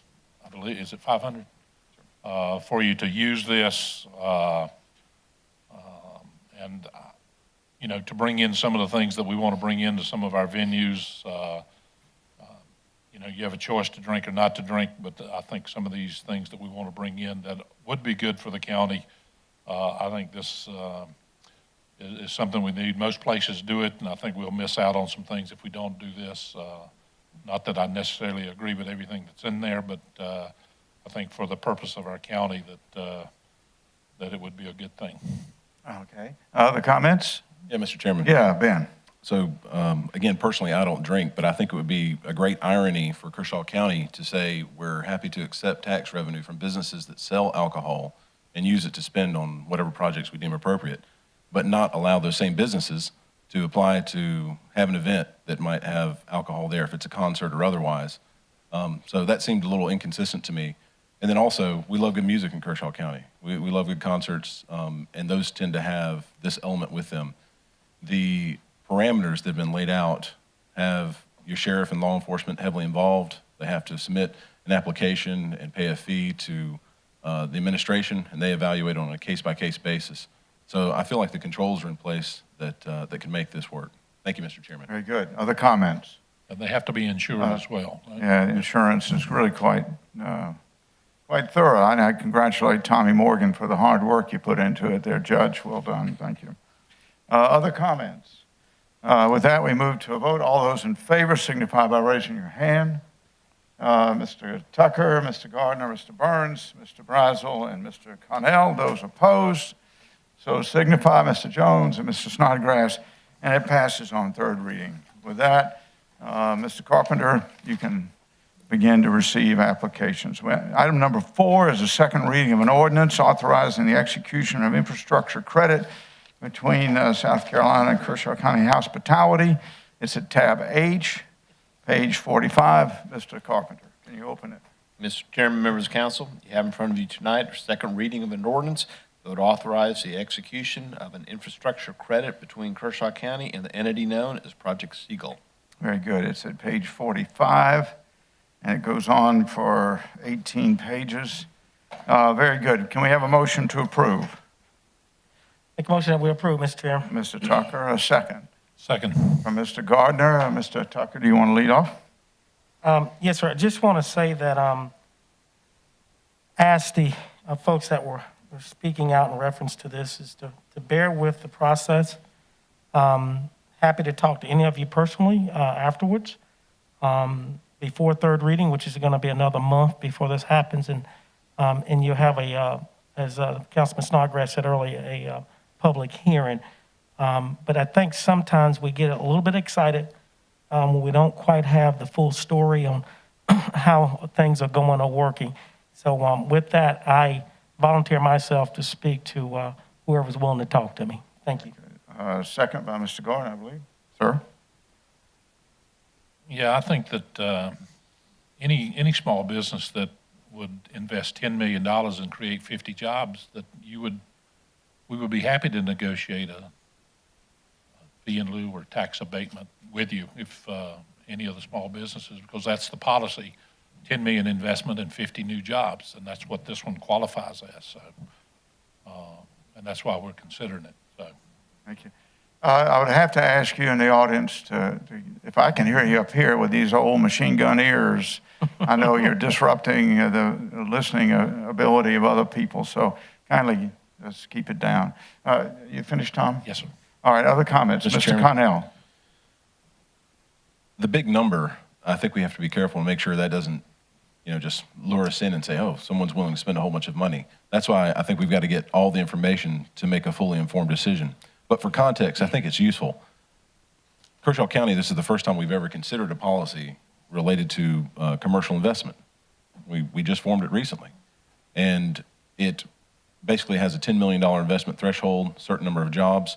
But I think when you contrast that with the industry parameters, which is only a $2 million investment and a much smaller number of jobs, it makes you say, what could the benefit be for a $10 million expenditure in Kershaw County when we have as a standard at the industry level a $2 million expenditure, and then you're eligible for tax credits or set-offs? So again, there's more to read. That comment would apply for both 4 and 5, so I won't have to make it again on 5. But that's all I have, Mr. Chairman. Thank you. Thank you. Other comments? Mr. Snodgrass. Yeah, I'll just add, there's a lot, obviously, we've already discussed it, a lot of details to be had, but I just would say, for me, what makes this, worthy to give a second reading and get more information is an understanding that when you look at a project like this, and this, it's no secret, and you're reading the paper, this has to do with, a project in Camden, hotel, And, you know, when I look at and talk to some businesses downtown, they're like, hey, yeah, foot traffic. You're talking about foot traffic into a guitar shop, foot traffic into a quilt shop, foot traffic into steeplechase, Sam Kendall, you know, antique stores. And I think it's a part of a neat movement of tourism. It's not about Charleston. It's not about, you know, these Nashville, these are big places. But tourism now is about these small towns. I know me and my family, we much prefer to find a really quaint small town in the South somewhere and stay at a hotel that's downtown, or stay, you know, at a bed and breakfast, and really explore that, and, you know, support those mom and pops in those communities, and as well as support the mom and pops here. And so I think it's worthy for us to keep digging in. You know, one of my favorite presidents, Ronald Reagan, he had talked about, you know, when it comes to economics, you know, you may do for this person, but what you don't see is how it trickles down. What you don't see is all the boats in the harbor, as the tide rises, so does all the other boats. And so I think that's important to at least give consideration to. And of course, we got some great folks here from the lake, and I recognize the small businesses that are up there, but I also recognize that, you know, that's up at the lake, and this could be downtown Camden. And I think there's two different distinct markets as far as being able to reach out to people who are on the lake, who live in that community, as opposed to, you know, someone that's downtown. Obviously, if this was some big water park or some big metroplex that wanted to come to the lake and that wanted to compete with our great business up there, then sure, this would be that would be a kind of an apples to oranges type of conversation. So, you know. Just for me, I'm considering just looking at this again, because just the basic economics of getting people in your doorsteps to buy your quilts, to buy your guitars, to buy your antiques, and also the A tax and the sales tax element as well. When they buy those things, they pay sales tax. When you get your property tax, there's a little box that says lost credit, and that is the sales tax. That's how much sales tax that we made in the county, and you recoup that. The more people that come to Kershaw County and pay sales tax, it lowers the Kershaw County citizen, it lowers your property tax burden, because all these people from out of Kershaw County have been coming in and passing their dollars around town. And so I think there's some merit there to give this one more reading and take a look at it. Thank you, sir. Other comments? Yes. Mr. Jones, Well, go I'll ahead. let Mr. Brazel go. No, please, no. That's all right. I've raised my hand 4 or 5 times. Nobody's noticed me yet. Wouldn't do to start now. Go ahead, Mr. Jones, please, sir. No, I'm yielding to Mr. Brazel. All right, Mr. Brazel, please. I want to first say that I completely agree with the fact that we need all the numbers before we can vote for the third time. We don't have the final negotiated numbers. We don't have them. We can't give them to y'all. When we get them, you know, when it becomes public, that's something that then we'll have real data, and we can say, okay, tax incentive is X. We don't have that yet. So anything said that there's 100% tax abatement at this point in time would be false information. I also want to state that we want to welcome business to Kershaw County. All business, small, large. I'm a business owner. We started in my grandmother's garage. My grandmother's 93 years old. She still thinks we work in her garage some days. We've grown, and only because we worked. I didn't look to the government. My grandfather didn't look to the government. My father didn't look to the government for any help, any consideration. We went to work. My dad always told me, I was young in business. I said, well, look at what that company's doing. Look at what that company's doing. He said, mind your own business and keep your head down, boy. Work. And 21 years later, I'll have to say the man was right. I put my head down and I didn't worry about what everybody else was doing. There's not a whole lot that we can do when it comes to somebody who's got $13 million. I don't have $13 million to invest. That's phenomenal that somebody believes in Kershaw County and wants to invest $13 million. I want to thank them publicly for being willing to invest $13 million into Kershaw County. We want businesses that complement our other businesses. I want you to have more business on the lake. I want everybody in downtown to flourish. Never would I want to bring somebody in and give a tax abatement that would compete. Not in a million years. Not in my lifetime. Thank you all for understanding, and thank you for being here. Thank you for being here and being concerned, because we need people that care. I yield. Mr. Jones. It's my turn. Listen, I need a translator to help me understand what was said up here. I don't get it, but I think what these people were saying, and let me tell you something, I always have bragged on the Brazel business. I mean, they did. They started out of a garage. His grandfather, war hero. His dad, one of the finest men I know. But let me tell you about those folks. They didn't have any government help. They made it on their own. I think that you folks out there are just saying, hey, with the successes that you had and how you had to really take the chances and y'all did it and y'all survived and y'all were successful, let's just make the playing ground fair. And what we're doing tonight doesn't make the playing ground fair. And that's just my opinion. I've thought about this. I really have, and I just threw it back and forth in my mind thinking, what am I missing?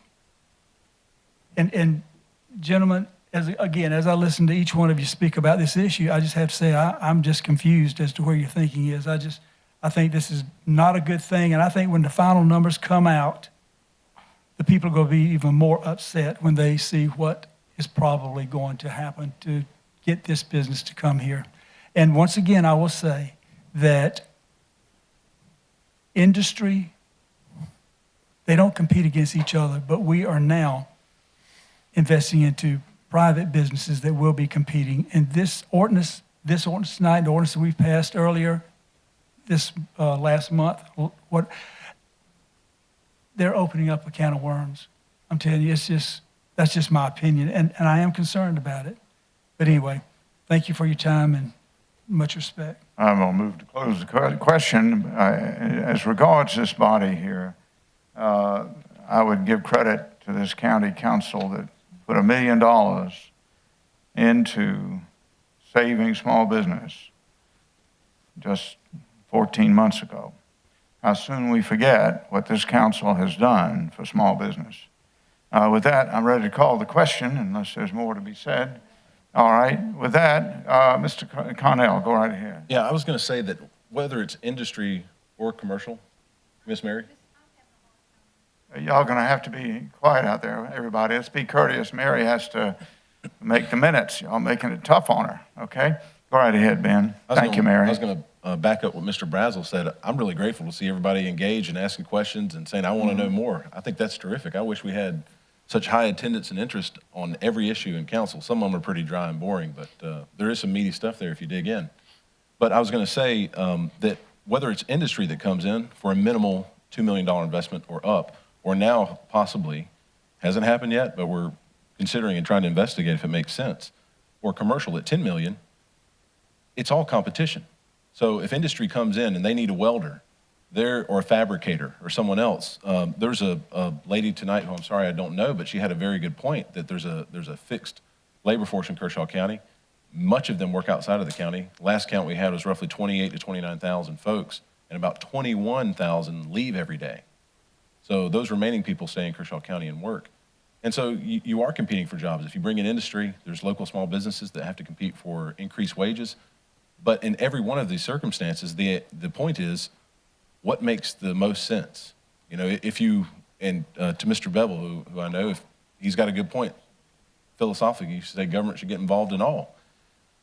But the reality is, if you want to have jobs in your county, another county will compete and offer incentives. You have to figure out how do you get jobs in the county so that kids and grandkids and ultimately those are going to grow, if your community's going to grow, where they're going to work. But the whole point is, you have to figure out what is there value there? Does it make sense overall after you get all the data? And that's what we're in the process of doing right now, I feel. Thank you, Mr. Chairman. All right, Mr. Tucker. Mr. Chairman, this will be my last words on this for tonight. I just want to encourage the citizens once again. This is new to Kershaw County. but it's not new to other counties in the state of South Carolina. This same project has been done in Florence, Charleston. I think it's underway in Georgetown. Georgetown. I'm naming these places because I want you to dial them up and give them a call and see how it works so you can have better information. The chairman mentioned about the $1 million that we did for small businesses during the COVID time.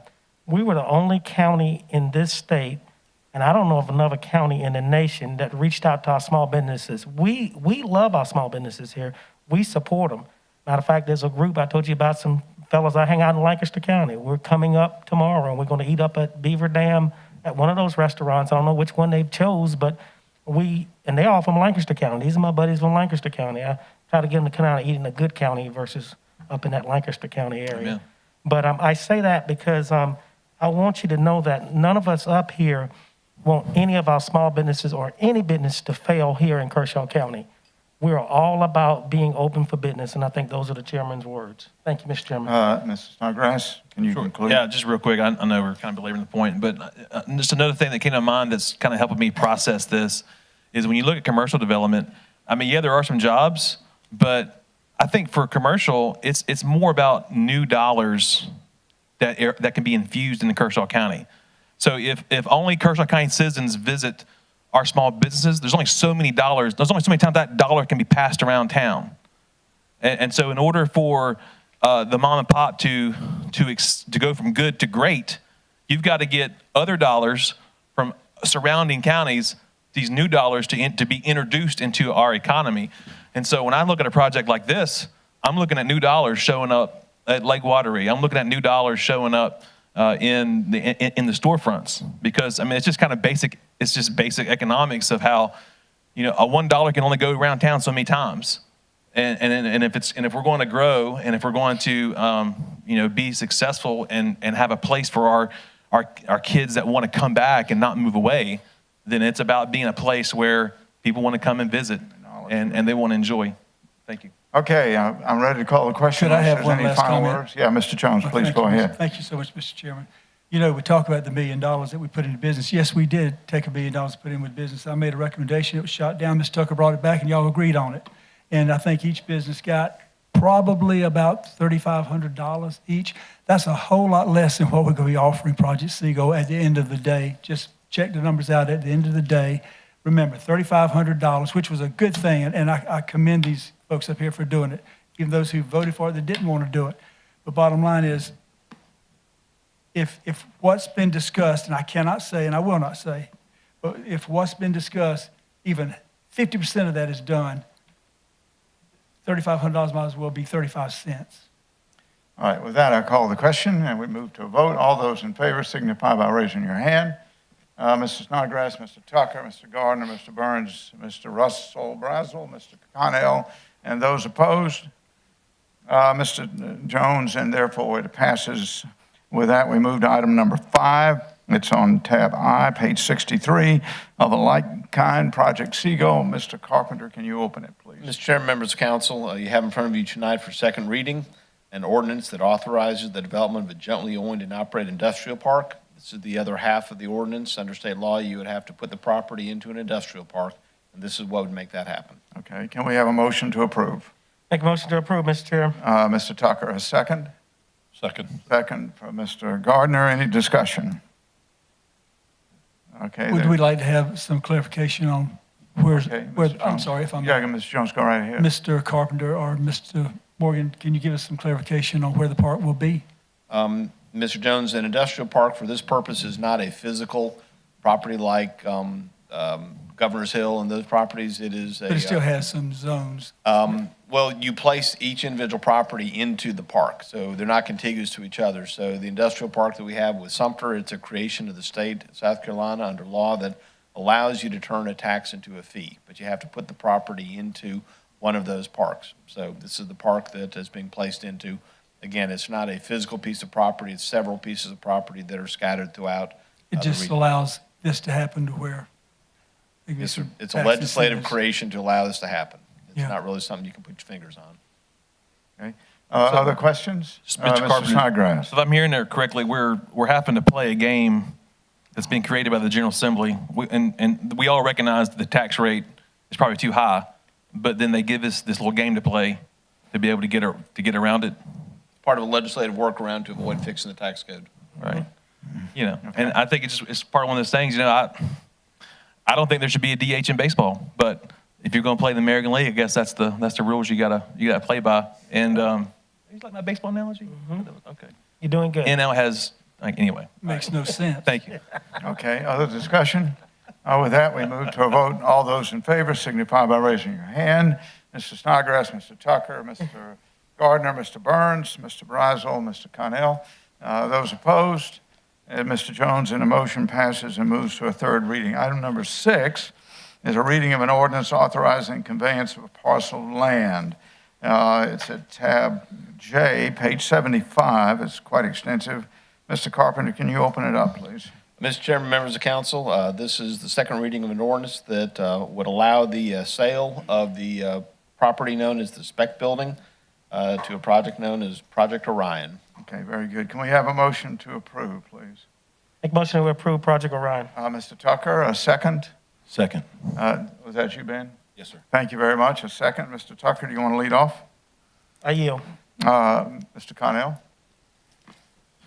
Yeah, well, we discussed it on first reading. Same ideas and concepts would apply here.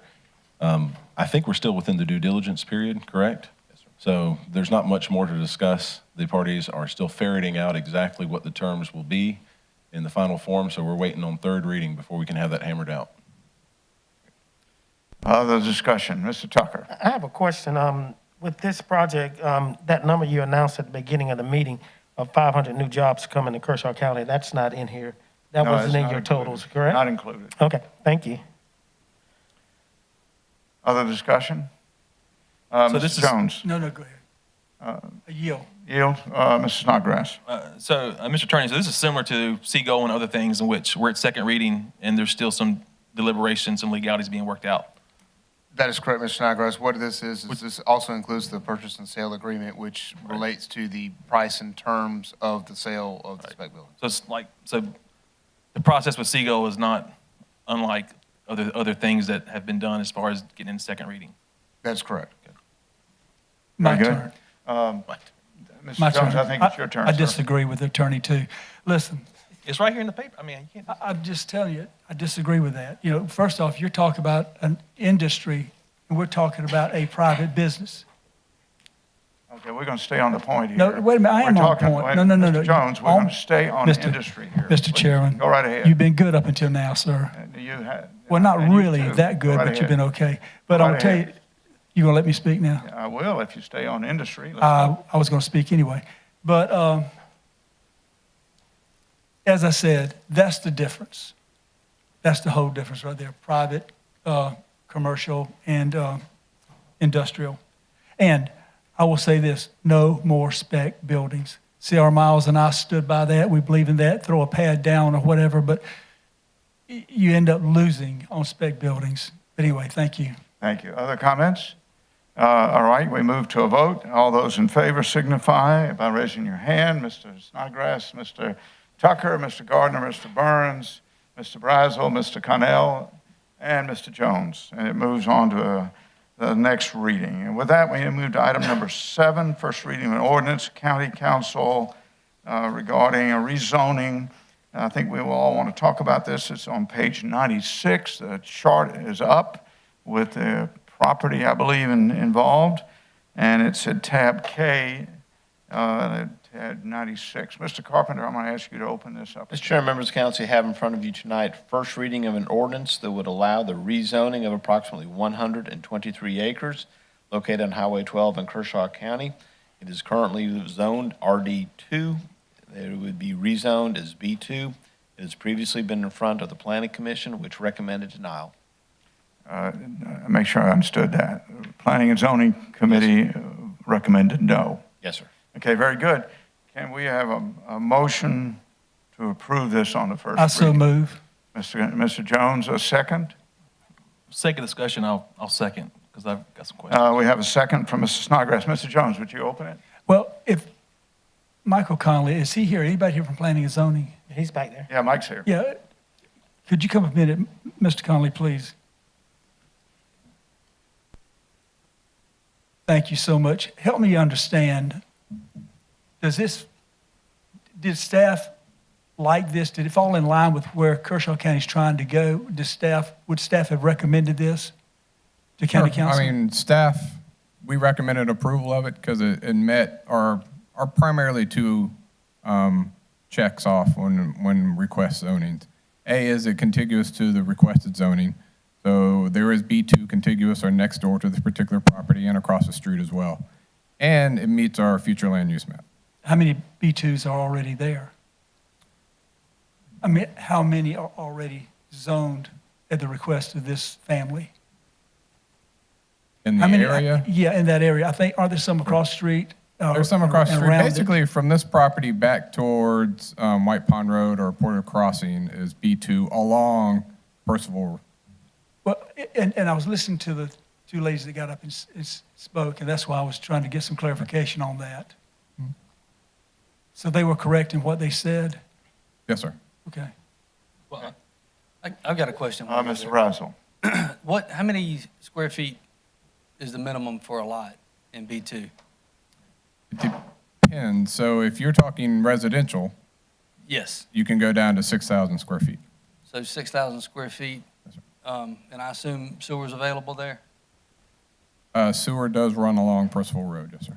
Okay, so 43, 60.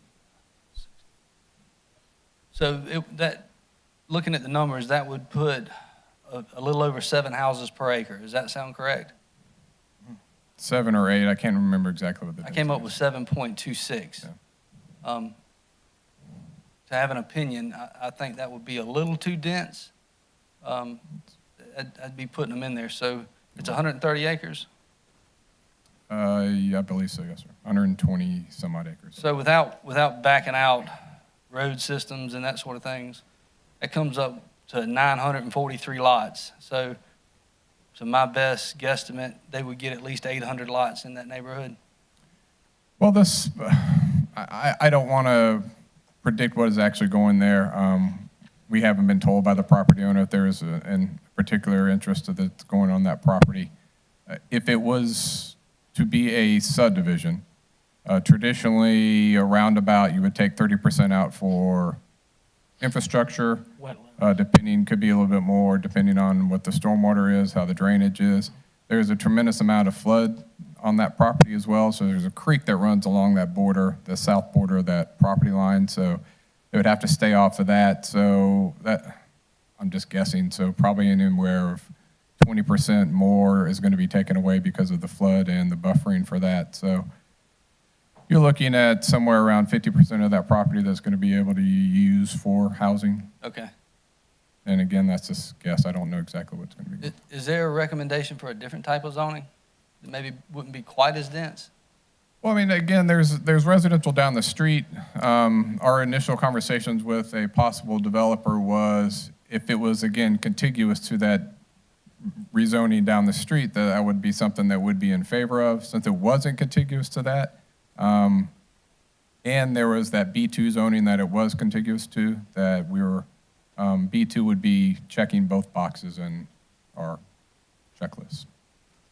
So residentially wise, if you're looking for a residential zone, I mean, R15 is our less impactful. R10 is a little less impactful, which is down the street in that development that is right there at Kennedy and Percival Road. Okay, thank you for helping me understand. Appreciate it. Can I just ask, just for clarity here to get a total picture, staff recommended in favor, but I understand the planning and zoning recommended against. And what was the basis of the planning and zoning? No, we were in favor of it. Again, it met our two criteria. It met the two criteria that we use for all rezonings. It's contiguous to it, and it's in our future land use map. The Planning Commission voted was not in favor of the particular. And on what basis? I wasn't at the meeting. From the notes that I read, it was just some neighbors that came out, said it was too much of a density. They were not in favor of a possible development there. And there's really not a whole lot in that area that far down Percival. It's Kennedy, there's a little bit more. In that area, there's not. Maybe it just wasn't time. But those are the feedback that we got from All right. the ones that came in. Sorry, Sammy, over to you. Thank you, Mr. Chairman. Mr. Conley, Yes, ma'am. a couple quick things. So I've got what the lots can look like with sewer on B2, 7 homes per acre. That's pretty tight. What does R15 look like per acre? Well, so if it's on sewer and they can go all the way down to 15,000 square feet, that's a little under 3 lots per acre. Okay. And the reason why I'm asking these questions, because maybe that might be some of the political pressure that they're having on trying to get their land rezoned and sold. Where my troubles come in is they've had a real bad family situation, and this is their means of living. And I appreciate your staff being consistent on what you're doing. Was that recommended to them, at R15 when this process started, or they just went straight for B2? No, when originally our discussion was with the developer, and again, it was at R10. So they wanted the R10 that was down the street. And again, we said for us to check both boxes off on ours, it need to be contiguous to that R10. So if they got that parcel, there's one parcel between this proposed rezoning and the parcel that's down the street at the corner of Kennedy. Our discussion was if you could get that parcel to agree to rezone as well, then you would have a contiguous rezoning for both parcels, and that would be something, again, that checked both of our boxes and would be in favor of. At that time, they chose not to come back with that request. But R10 is less homes than R15. Yes. So, I mean, I think. More? No, R10, you can have more. 'Cause you can get Okay, up what's to the number on 10,000 R10s per acre? I'm sorry? What's the number on R10s per acre? How many homes can you get on an acre in an R10 zone is what I'm asking? Yeah, a little over 4. Okay, Yeah, it's .23. okay. It's just under a quarter of an acre. I don't sell homes or lumber for a living, so I can't do all that math over there as young blood. Okay. Well, an acre is about 43,560 square feet. Okay, thank you. Other comments? Mr. Snodgrass, you want to go ahead? Yeah, and that, I mean, honestly, kind of why I gave it a second, because I felt like we, even though I have some reservations about this, I just wanted to ask some questions because, I was wondering why we, didn't go with an R10 or R15, but obviously I get that it's not contiguous with something else. But the reason I suggest that is because when you go down Porter Crossroads, that's where other newer subdivisions have popped up. And so that would be consistent with what's happening out there.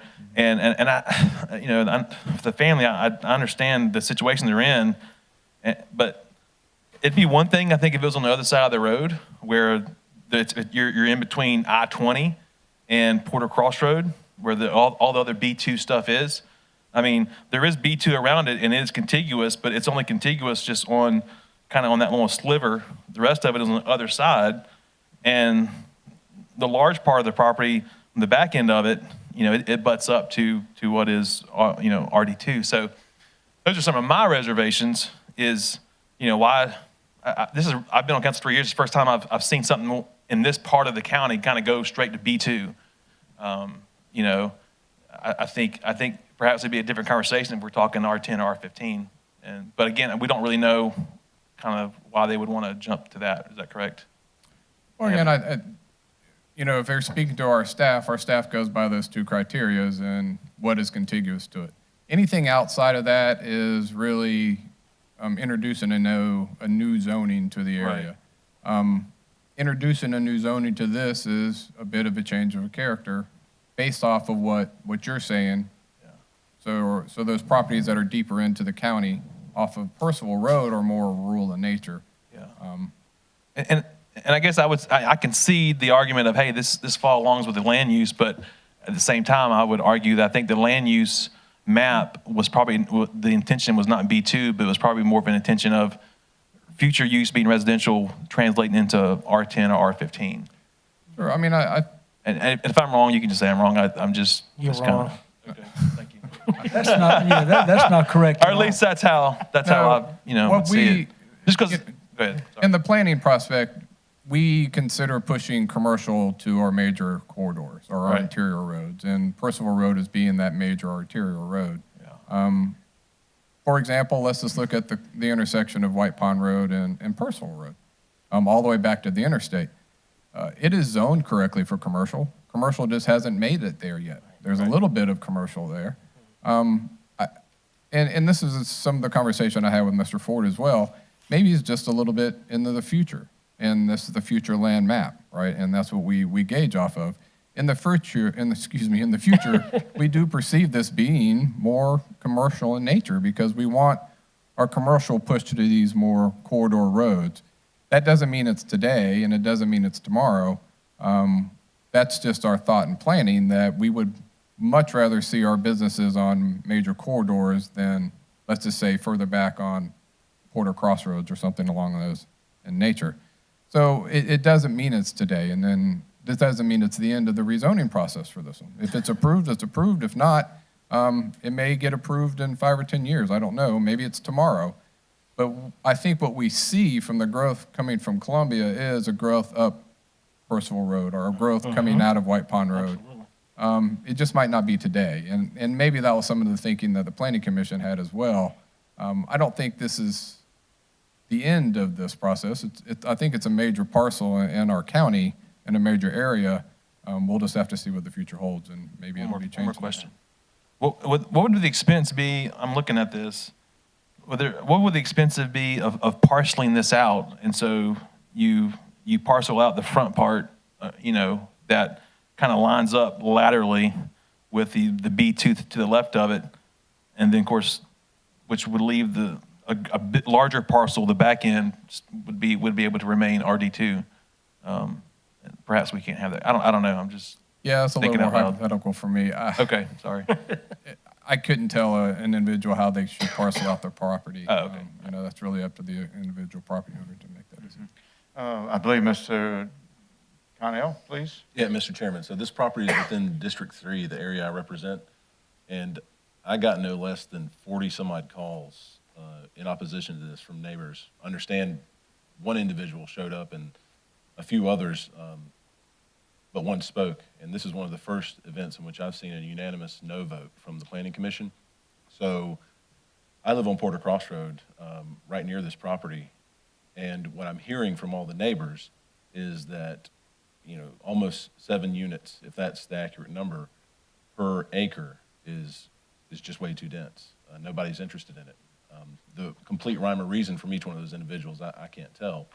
But what I can tell you is there are some successful businesses in the area, but to Mr. Conley's point, the nature and the utility of the area is currently agrarian, or you've got nurseries, you've got hayfields, you've got cattle farms, you've got landscapers with mulching operations, you've got horse pastures and boarding, kind of all between the Kennedy and I would call it, I think Screaming Eagles, the next road down, right? I think that's the next road down past Porter Crossroad.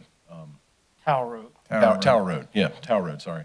But that's the nature of the area. It's a agrarian, or it's a large nursery or those kind of things at this time. So for that reason, I will not be supporting it. There was a huge community backlash against it. Mr. Brazel, Mr. Jones, who would like to go? You yielded to me earlier. Okay, Mr. Jones. It was said up here tonight that that property was currently zoned where they could put turkey farms or chicken barns. It's rural. It's rural district at this particular time. So they could do that. I'd rather take the chance on the houses. No pun intended, anybody in the turkey business. If they tried to do that, would the county try to stop them even though it's zoned for that? No, sir. If it is a permitted use within the existing zoning district, that as long as it meets land development codes, Okay, it's approved. thank you. Mr. Brazel.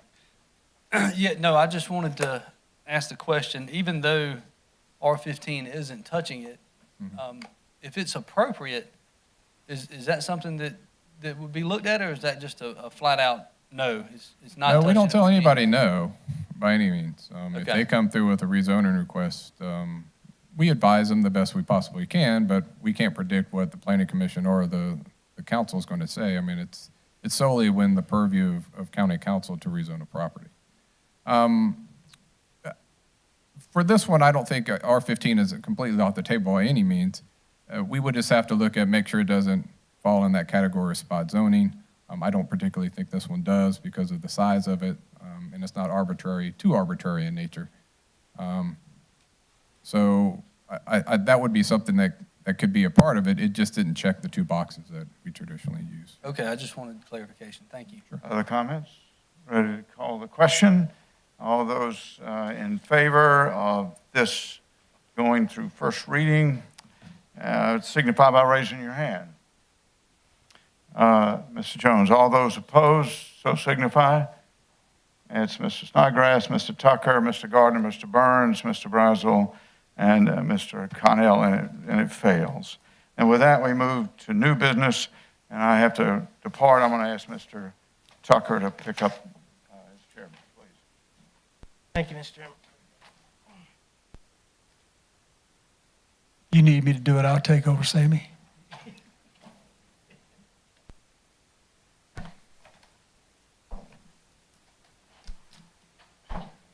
Y'all bear with me one moment, please. Let me get my stuff here together.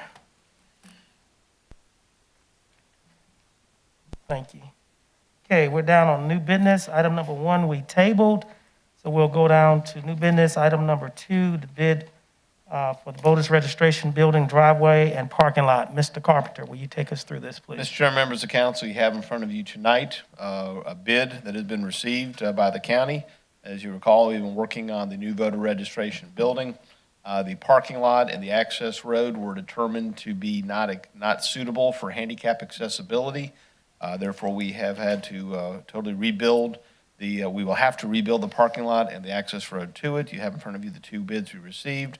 We're recommending going with the low bid from JF Contractors of Sumter for $138,518. Okay, you guys have heard what the administrator had to say on this bid that has been presented to us from our bidders. Is there a motion to approve his recommendation? So moved. A motion is made by Mr. Gardner. Is there a second? Second. Mr. Connell, second. Ms. Mary. All right, any discussion? Is this, Mr. Go ahead, Chair? Mr. Snodgrass. Yes, sir. Mr. Administrator, has the voter registration moved yet, or is that still? Not yet. They're not allowed to take possession of the building until this parking lot is suitable to state standards. Okay, so this would be the parking lots behind? Yes, sir. All of Correct. that? Okay. Mr., any other discussion? Ms. Carpenter, where are these funds coming from? Is this part of the? These are previously allocated funds by the council from our capital reserve. Okay, thank you. Anybody else? All right, we'll call for the question. All in favor, raise your hand. And Ms. Mary, it is unanimous. Okay, let's move down to council briefing. Mr. Snodgrass, we're going to start with you since you did the prayer. Sure. Mr. Chair, members of council, just again want to thank it's great having the teams here tonight and the wrestler. Again, it just kind of shows our community and just the resilience that we have and being able to be a place where we want to raise, the kids can be raised, can excel, can learn leadership opportunities. But then hopefully it's a place where they come back. And honestly, that is what drives a lot of what we talked about tonight with ensuring that Kershaw County is a place that is viable, continues to be viable. It is now, but it's viable into the future. And so tonight there were conversations about commercial development. There were conversations about industrial development. And so we want to make sure this is a place where kids want to come back, they can work, and continue to contribute to the community that we all love. And so that concludes my remarks. Thank you. Thank you, Mr. Snodgrass. Councilman Gardner? No report. Okay, thank you, Councilman Gardner. Councilman Brazel? I would also like to congratulate all the young men and young ladies in the community and in the county that all participate in sports, and especially those that were here tonight. I would like to give a big shout out to Lauren Reeder and their new baby, Wheezy. Congratulations to the families and the grandparents. We have an event this Saturday, a big litter pickup on the river.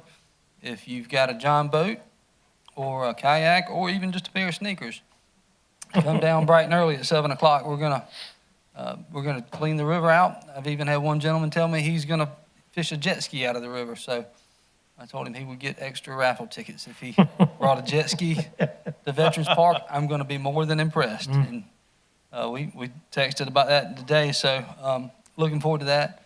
And I want to say thank you to all the citizens that showed up and showed concern tonight, because it is important that we all speak out and we're heard. And all of our government officials need to hear from every citizen as much as possible, because really that's what we're here to do. We're here to serve the public. We're here to be transparent and to be honest and to try to help shape the community that we live in as best we can, and in a positive manner. So those are my remarks. Thank you, Mr. Chairman. You're welcome. Thank you, Councilman. Councilman Cornell. Yeah, Mr. Vice Chair. Just want to say to the folks who ever have questions, I'm sorry, a bunch of them already left, but my cell phone's available online at the county website. Call me anytime. Happy to talk about it. Most importantly, I wanted to share condolences, hopefully on behalf of the council, with the family of Kathy Gladden, who recently passed away. She was a sweetheart in the community that touched so many lives by working at Lugoff Elgin Water Authority, but also just with her general kindness and way. I know her family's hurting right now, so our prayers and thoughts and just all of it goes out to them. I can't imagine. Thank you, Mr. Vice Chair. You're welcome. Thank you, Councilman. Councilman Jones. Just a couple of things. Yes, sir. You know, some time back, this county council talked about our agenda, Mr. Vice Chair. Yes, sir. And I think you will remember this. We talked about that when we place an item on the agenda, whoever placed it on the agenda, that person's name would be listed along the issue at hand. You follow me? Yes, sir. Do you remember that? Yes, sir. Okay, so we pretty much all agreed on that. Well, I've noticed over time, it just seems like nobody's name is on anything but mine. Duly noted. Duly noted. Duly noted. And this is not the first time. It's nobody's fault. Is that staff? No, it's not staff's fault. No. But I'm just saying that I find it interesting that my name's the only one that's ever on there. And of course, you know, I always tell staff to put my name on there as well.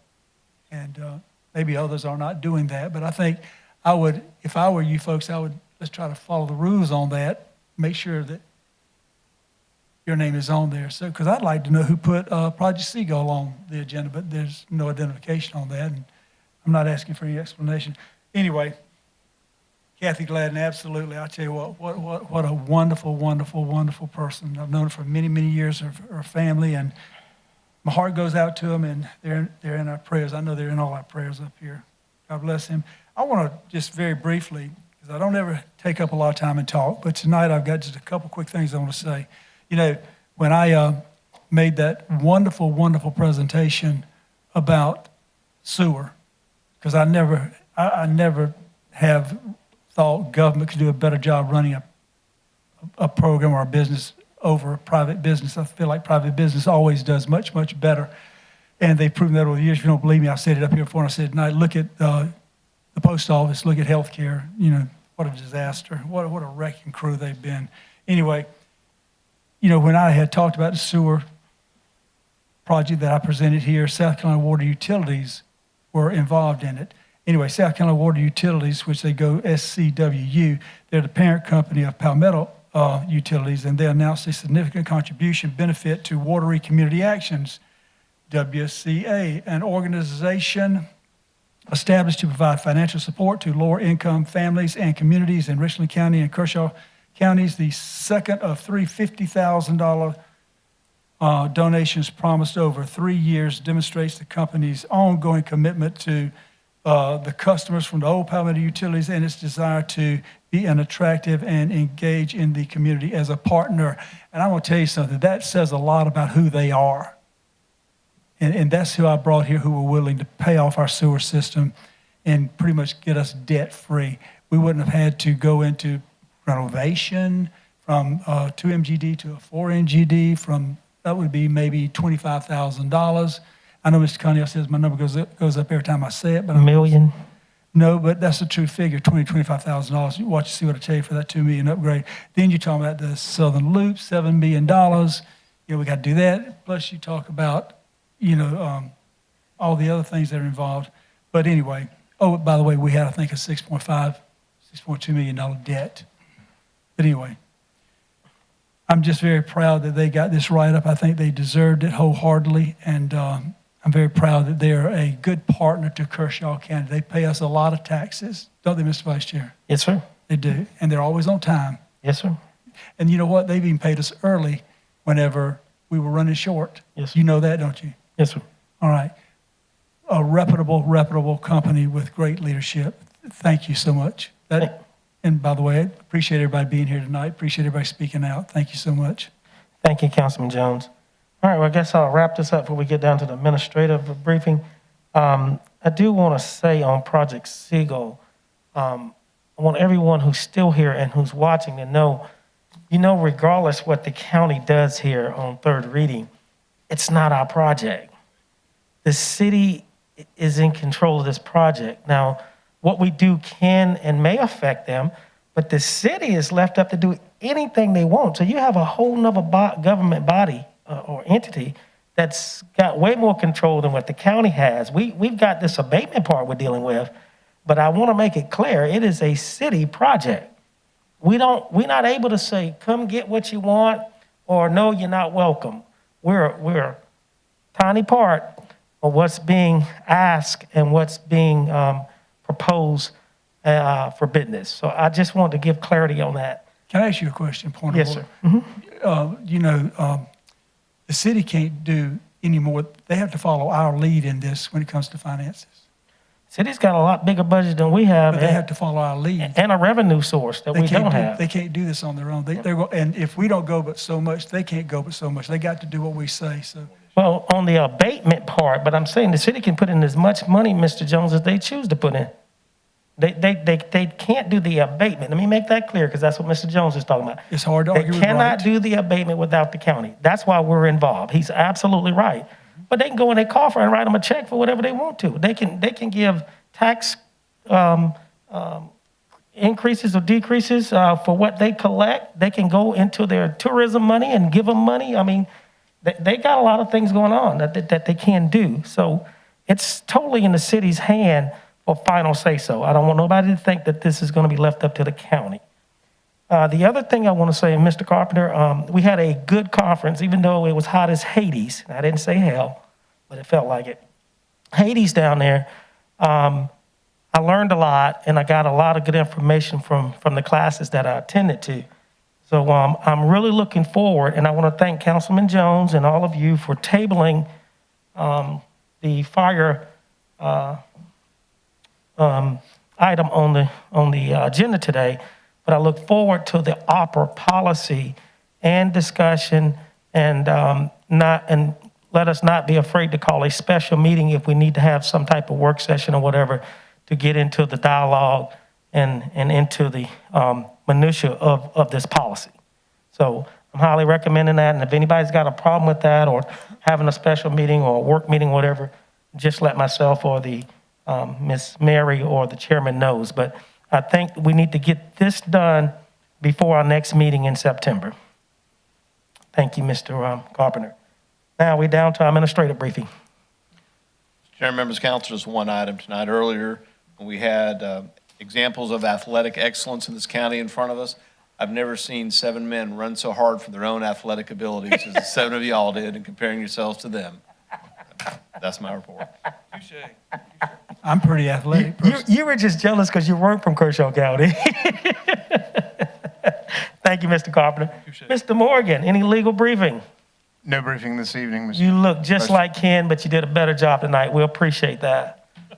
It was not problematic. That's the truth. Have anything in no executive session? No executive session. Okay, thank you.